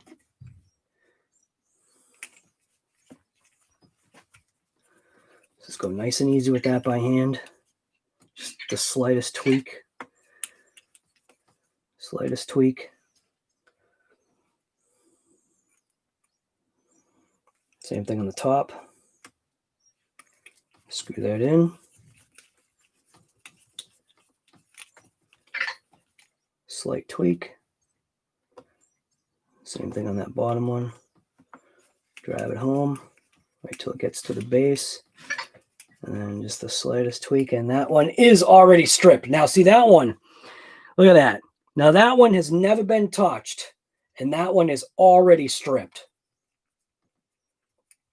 This is the first time taking that one out. And that hole is already stripped. And I didn't even apply any pressure to that. So what I will do is I will make my own threads now.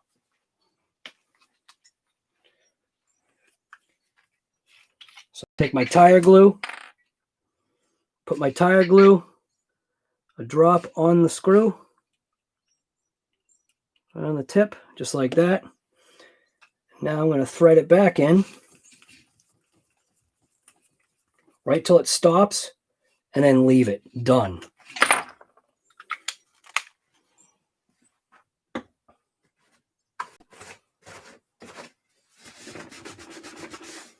All right.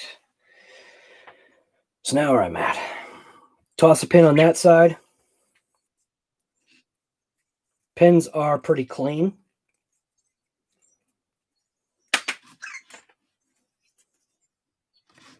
Slide my pin into place.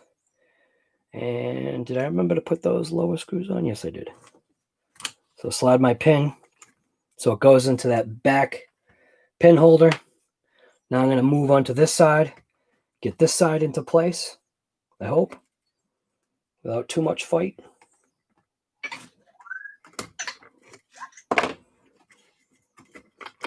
There we go. Same thing, pin, slide it in until it gets into that back little pin brace retainer. Oop. Just like that. Give it a little tap.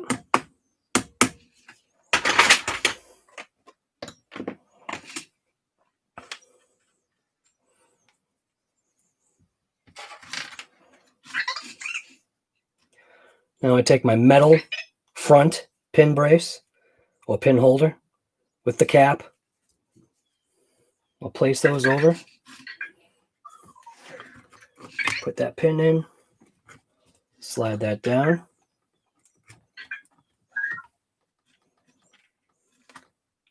Grab the tapered screw.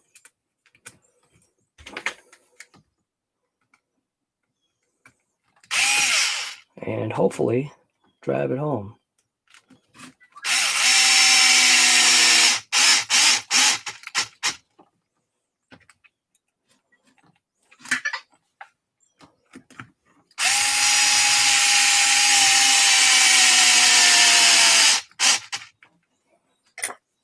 Do the rest by hand. That's actually pretty good. I'm going to take a little bit of a tweak. Now while I'm here, yeah, see that was loose. So this one I had tightened up. No, I didn't. So I do have to tighten these up. So there's a little bolt or a nut on the very top right there. It's technically a bolt. It's part of that eyelet piece. So I need to get a tiny little wrench on that, which the KAIJU wrench actually works perfect for that. But I think that is in my truck. So I gotta go to my truck.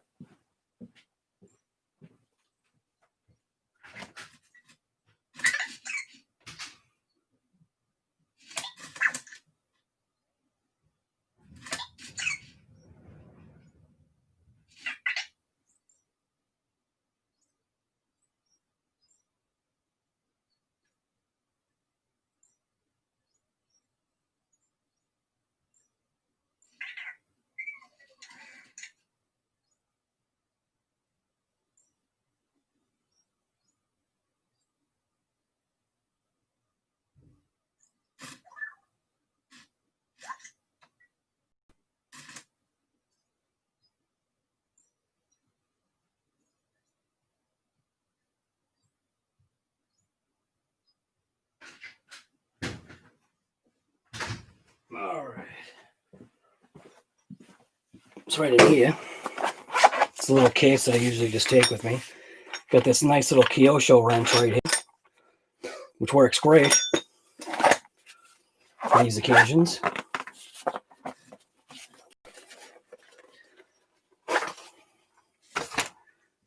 So I'll drag this in.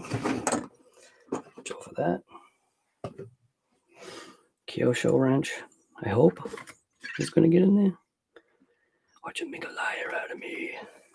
If I take off the tie, you gotta be kidding me. No, I can use needles because I don't think I can get that in there. Is that side? Or this one? Might be that one. It almost looks like the link arm could be in the way. And this must not be that one. Let's try this one. Come on.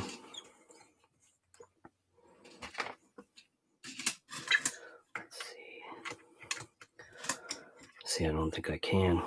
So I actually got to tighten that. So let's see. Will this get into there?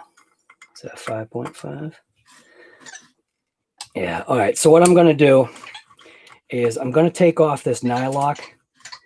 This is the problem that I've had. This is the only fastener that I usually have problems with on these Losis is that nylock.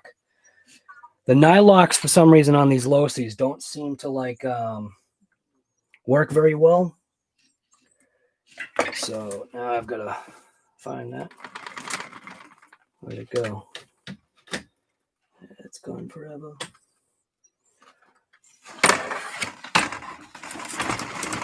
Where'd it go? Oh, already fell out. Nice. So I am going to take a little bit of thread lock. And I was thinking that that was threaded, but it's obviously not.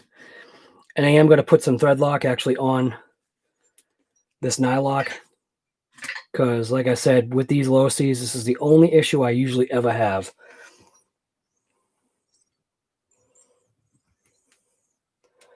Is these nylocks just don't stay nylocked.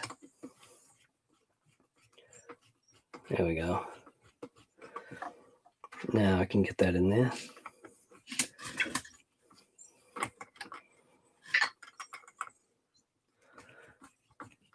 Give it a nice crank. Go over to the other side, do the same exact thing.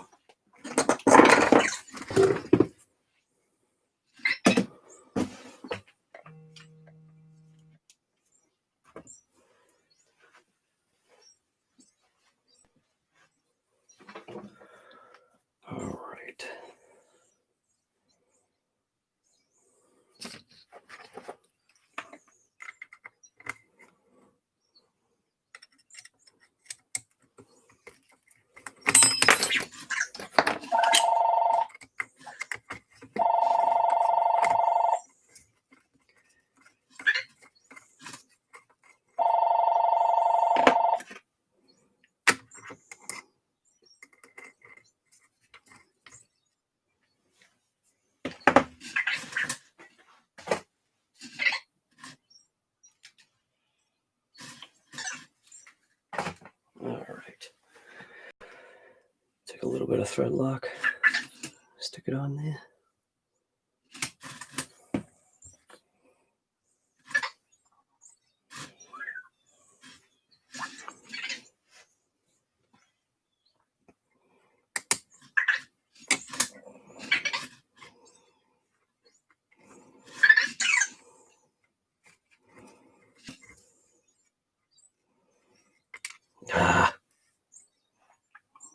Way to go.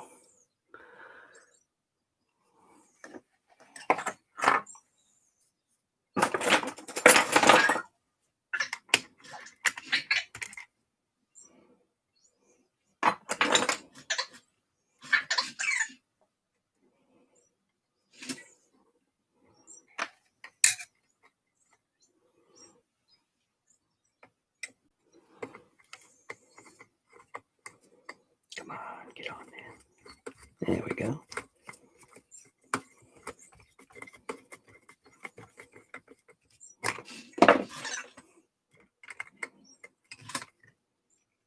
Perfect. Done. Now, a couple more screws left. I'm gonna slide this little bumper kind of support thing in place, just like that. 2 screws down through the top, which it looks like I may have confused that screw. I believe I did. I'm going to pop this screw out real quick just to double check. I have a feeling one of these 2 lower screws is the wrong one. So, got those 2.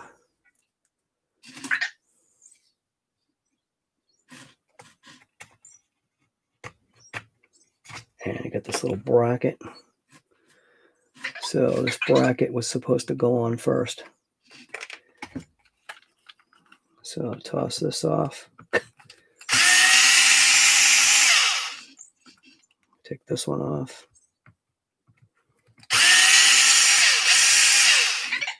Put this little bracket thing on here that I was supposed to put on last time.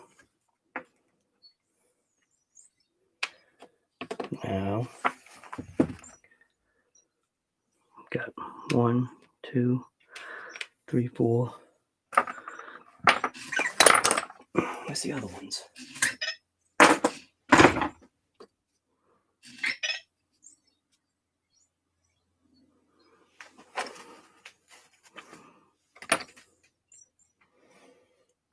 Three, 4.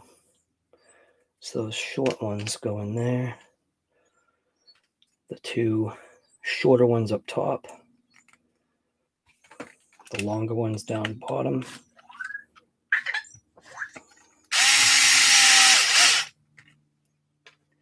These ones are the longer ones.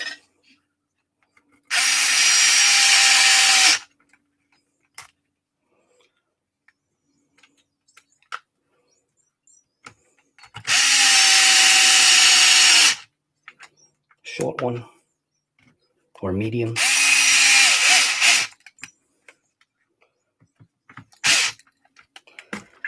Finish it off by hand.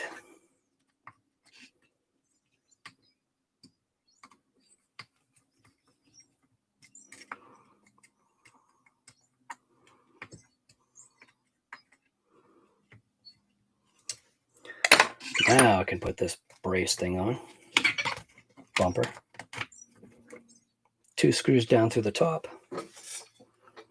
These are the shorter ones. And you can't even see what I'm doing.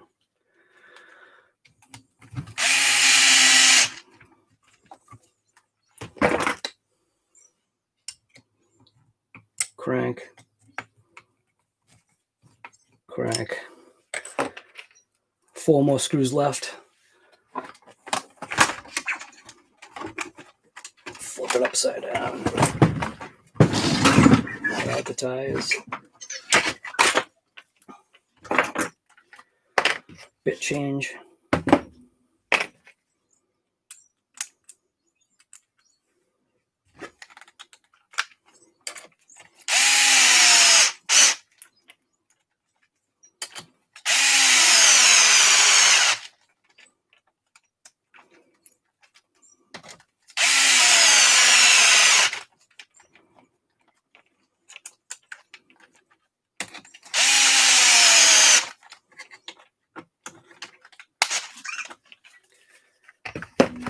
Just give it a quick check by hand.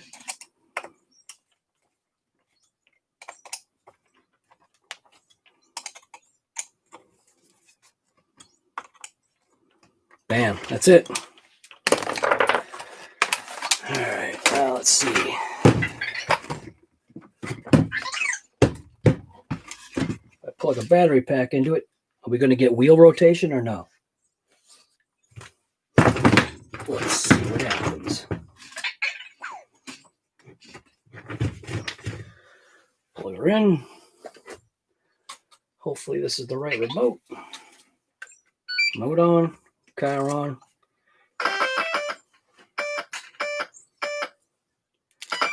Give you some flashing effect. And it's the wrong remote. That's awesome. No, it is the right remote. There we go. All right, do we get any drive? Hey, look at that. Nice. Thing of beauty.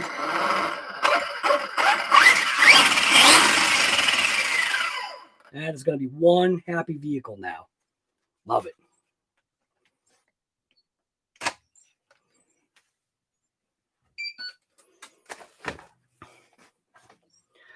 All right, well, that's it. How long did this take? Too long. 2 hours. It does not take 2 hours, by the way, to do a differential like cleaning and food change like I just did. If you're not doing it like this, it's definitely, you could probably cut that time in half. Maybe if I had everything like already here, all set up, had my fluid, I wasn't like bombing around looking for stuff, searching the garage for stuff, getting pots and tools and stuff out of my truck and whatever. You could probably cut the time in half. So I don't know, maybe an hour, maybe less. I mean, depending upon, you know, how you do it. Does take time, you know. I mean, that's literally the reason why people don't do maintenance. Think about it. You're just gonna suck how many hours of your life away for how many hours of enjoyment? So you gotta like weigh it out. You know what I mean? Each battery pack that you run, granted, this thing runs pretty good size packs. So I run what I wish. You know, I never checked. I wonder if does this thing fit those packs? Nah, can't. 9,000s? Nah. So I actually run these packs right here, which so far have been okay. I am very slightly leery about these power hobbies. Only because one of the guys on the Facebook page posted that he had a brand new, and I think it was this exact pack, I think. I'm hoping it wasn't. It was a brand new pack, and it caught his shop on fire. So fortunately, can't remember. Did he say he was a firefighter? I don't know. I can't remember. All I know is that he posted up some pictures that kind of made you go, ah, crap. I've got that pack. But so far, these have been totally fine for me. I haven't had any issues with it. And I think across the board, when you think about the thousands and thousands and thousands upon packs that are out there, you're going to get a bad pack. Like probably in every single pack out there. I mean, I'm sure there's even max amps packs that have caught fire. So SMC, I'm sure those things catch fire. Zop Pops, we already know about those. That's why those things are called Zop Pops. I think they might have a new battery now, or maybe it's just a new like sticker to make you feel all warm and fuzzy inside that those Zop Pops won't pop. But I've had too many Zop Pops for me pop, and I don't know. Is it because maybe I pushed them a little bit too much? Maybe, but still.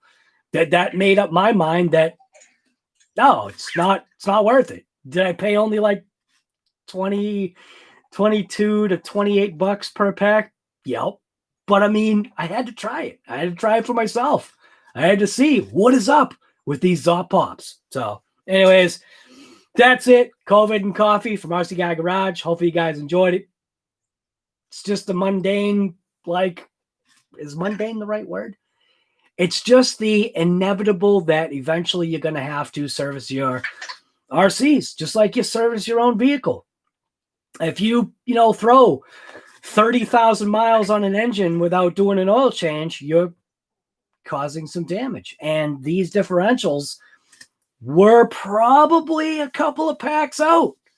I want to guess I've probably put only 12 packs through this, and that's about right, because I think I have about 4 or 5 running videos, and obviously, I don't film everything that I drive.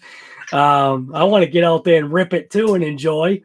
I have said in the past, though, I should literally at least just run a GoPro, like somewhere. Just have a GoPro just to catch footage. It's just a pain sometimes, because you end up, when you're really not paying attention, you end up with just They have what? They have B-roll. Sometimes you end up with C-roll. So, yeah. Also, if you run your car in any kind of salt, anything, just don't. There's the example right here. This thing is like literally covered in rust. I definitely did this thing disservice by running it at the beach. But I'll tell you what, though. Was it worth it? Yep. Because I was with my wife and she was having a blast. So, and it was like right after we had like, I think it was like a day after we had one of those nasty storms come rolling through. So, the surf looked pretty cool. And, we got out there and she was ripping it. She was having a blast with her DB Pro because the DB Pro is now hers. Where MONSTA-NUT over here, MONSTA-NUT, that one right there, that one's mine. The DB Pro is hers. So, and I still have the DB Pro parts car sitting right there. Thanks, Horizon. You guys made me turn a car that was never supposed to leave that top shelf or hit the ground. You made me turn that into a parts car so I could run the Lasernut. That's not cool. So, anyways, like I always say, just get out there and rip it because, that is point blank what you should do. You should get out there and rip it. I'm grabbing my mouse so I can shut this off. So I'll be ripping hopefully today. What am I going to rip today? Oh, I got to fix my Outcast too. Stupid stuff with the Outcast. It's nothing. So today I'll be ripping the Lasernut and I'll be ripping the Creighton EXB. So what are you guys' thoughts on the EXB Mojave? I'm torn because the Mojave was already bulletproof. Earl Moorhead runs his Mojave on 8S, and his is like stock, 8S stock. So the thing takes a beating. It's all in how the car is designed. It is definitely the most underrated vehicle from Arrma, in my opinion, is that Mojave. It doesn't get a super huge amount of attention. It might be, I don't know, maybe it might be the styling, but it's the styling that prevents a lot of the damage to that vehicle, which is insane. The body itself, the bumpers, everything about it provides protection. That like an open wheel buggy like this, that open wheel buggy gets no protection. So, and I think that was proven by the light bar. Now, I would want to call Horizon, right, and call them out on some of my stuff here, but I don't want to sit on the phone for an hour and a half because that's what it is right now. You call Horizon, and it's like an hour and a half. I don't have the time for that. I'd rather be out there ripping it. I'd rather be out there making money, doing some jobs, not sitting on the phone for an hour and a half. So I ain't got no time for that. And I don't think you guys either. So, all right. So who's in the chat here? We got Mitchell, Frank, is that Sloan or Stone? I think Sloan. C. Sloan. We got, who else? Wandera, 1970. Scruffy Page, what's going on, guy? Who else? I think that's about it. Oop. How do I make this? Oh. I didn't realize I can scroll with the little scroll wheel. The comments. So it doesn't look like anybody directly said anything to me because I'll usually see that little RC Guy Garage thing. So let's see. RC what? That's way too long of a name. RC what is that? I'm gonna make this bigger. Is that gonna help? Oh, where'd the name go? Now see that I made it bigger, the name disappeared.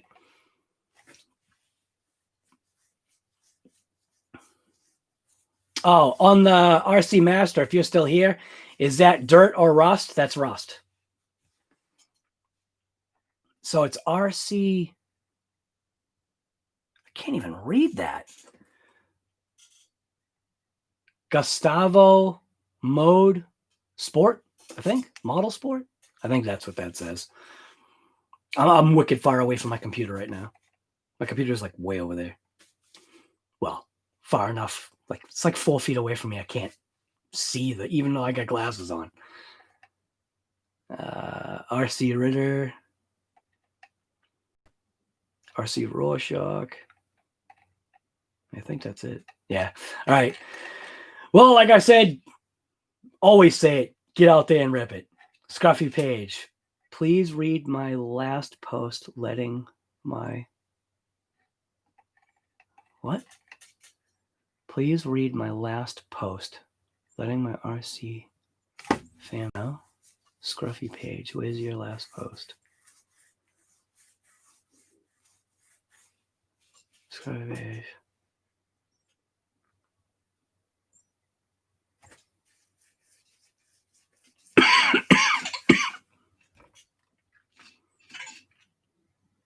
Oh no, your mother died.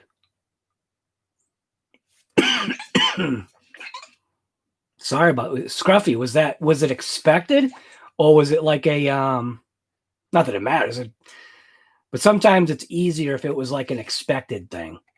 It's never easy, but I think you get what I'm talking about.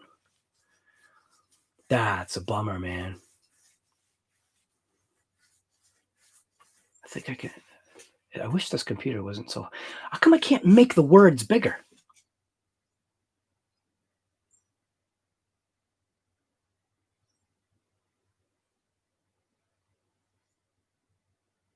Yes, mate, she was family. Oh, yeah, right.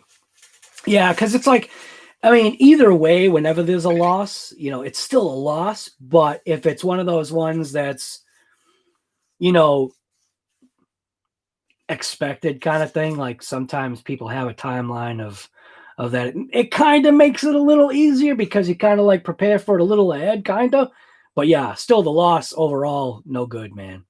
Sorry about that, man. That's no good. Went in her sleep. And that's, you know what, right there? Bam. That's a good one. Went in her sleep. That's good. That's good. So at least it was peaceful, you know? See, is it Stone or Sloan? I think it says Stone. Is it Stone? I gotta walk over to my computer. Does that say Stone or Sloan? Stone. I see it. Oh, and you just typed it. It's just my computer's wicked far away. I wear glasses now. I didn't have to wear glasses like 3 years ago. I think if you look at my videos from like, well, three and a half years ago, I didn't have glasses because I didn't need them. And then just all of a sudden, bam, my eyes are junk. So slowly like getting worse. And I have new glasses that I'm supposed to pick up today that will hopefully allow me to see further away. So, but Scruffy Page, sorry about that, man. All right. Well, that is it. 2 hour and 20-minute live stream. Not too bad. I'm going to get out there and rip it just like you guys should. I always do those like little be good to everybody because that's what you should do. Share the hobby, you know, have some fun. It's a lot more pleasant being a happier individual throughout your life, even if somebody does you wrong. Don't always react with spite because it might not be the best or better way. You know, you got people that like come on here. Well, maybe not on here because you guys would hammer them, but that's what I like too. You ever notice that? You get somebody that comes in here that's, you know, kind of a grump or, you know, a troll or whatever. You got like everybody like jumps on them and like pounds them down. It's just like, nice. But it's not always the best thing. Maybe somebody's having a bad day. Who knows? And everybody's welcome to their own opinion. You can't, dude, you guys can't imagine some of the comments that I get. Like this morning. Oh, yeah. And by the way, if I miss a comment, if there isn't a thumbs up, every comment that I get, just so that you know, every comment that I gets a thumbs up. And that's my way of recognizing at least that, hey, I saw the comment. I don't glaze over anything. I see the comments. But you get those ones that are junk. You get those ones also that today I found it this morning when I woke up. I had a couple of notifications, and then there was this thing that said something about comments that oh, comments awaiting approval. And I was like, what the heck are you talking about approval? And yes, if any comment on my, channel, if there's any negative comment that involves swearing, sorry, the comment will be taken off if YouTube doesn't already do it, which YouTube already does a good job of that. But there were comments on there that like didn't even make any sense from people like you guys that I like know from here. And it's like, why is this comment being held for review? There's nothing on it there's no swears, there's no nothing. So what the heck? So I like this morning, I let like a whole bunch of comments just go because, I approved them because it didn't make any sense that they were blocked. So I have no idea. Game changer, you're still here, guy. Right. Try, you have to say, I have to say, you gotta try. What? You'd like love once. Frank, you get love every once in a while, guy. Yeah, if anything comes out of my mouth that is ever caught as being dishonest or not truthful, it's probably because I just didn't know at the time. Like, I mean, I don't even know. I don't even know how to explain that. I've got no reason to ever not tell the truth about anything.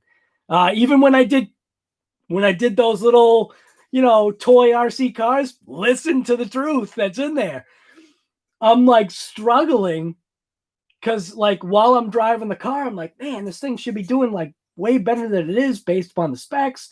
And I saw, the negatives. It's a cheap little RC car that borderlines that hobby grade.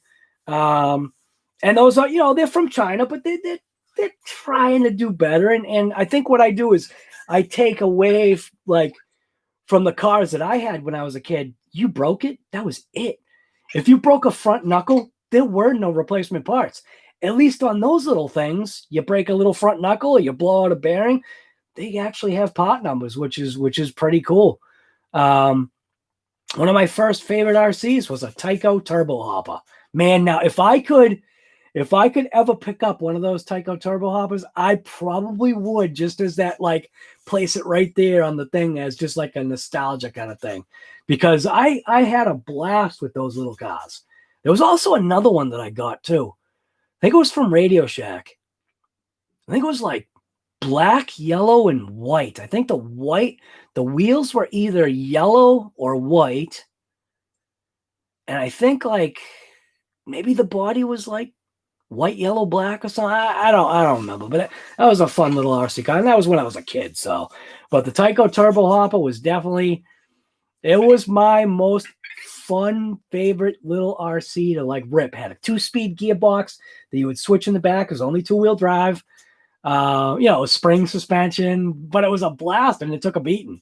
So my mother would always get mad at me because, she'd buy me something electronic and like within a couple of weeks, I'm already tearing it apart, trying to make it go faster. So I don't know. Is my life RC? No. Do I enjoy it? Yes. You have to. You have to have something that you enjoy and that hopefully you can share. So enough of my babbling here. Where's my thread lock? Gotta find that because I gotta cap it off. See, just found the cap to my thread lock and my thread lock's gone. It's here somewhere. There it is. All right. So like I said, I'm going to be ripping the Creighton EXB today. Should the Mojave EXB been brought out? I guess. I'm still a little miffed about my EXB rear differential still not getting warranty replaced. And if I didn't do what I did by throwing a locker in it, I wouldn't be running it. That's not cool. So, all right. I'm out of here. Get out there and rip it. Thank you guys for coming to this live stream. COVID and Coffee. What did I call it? COVID and Coffee, Lasernut front diff inspect, and maintenance. Maintenance is definitely one of those evils that we have to do. You don't do it to your real car, what do you think is going to happen to your real car? You don't do it to your RC car, same thing's going to happen. And don't drive it through salt water and not wash it off. So, take it from me. I know a thing or two because I've seen a thing or two.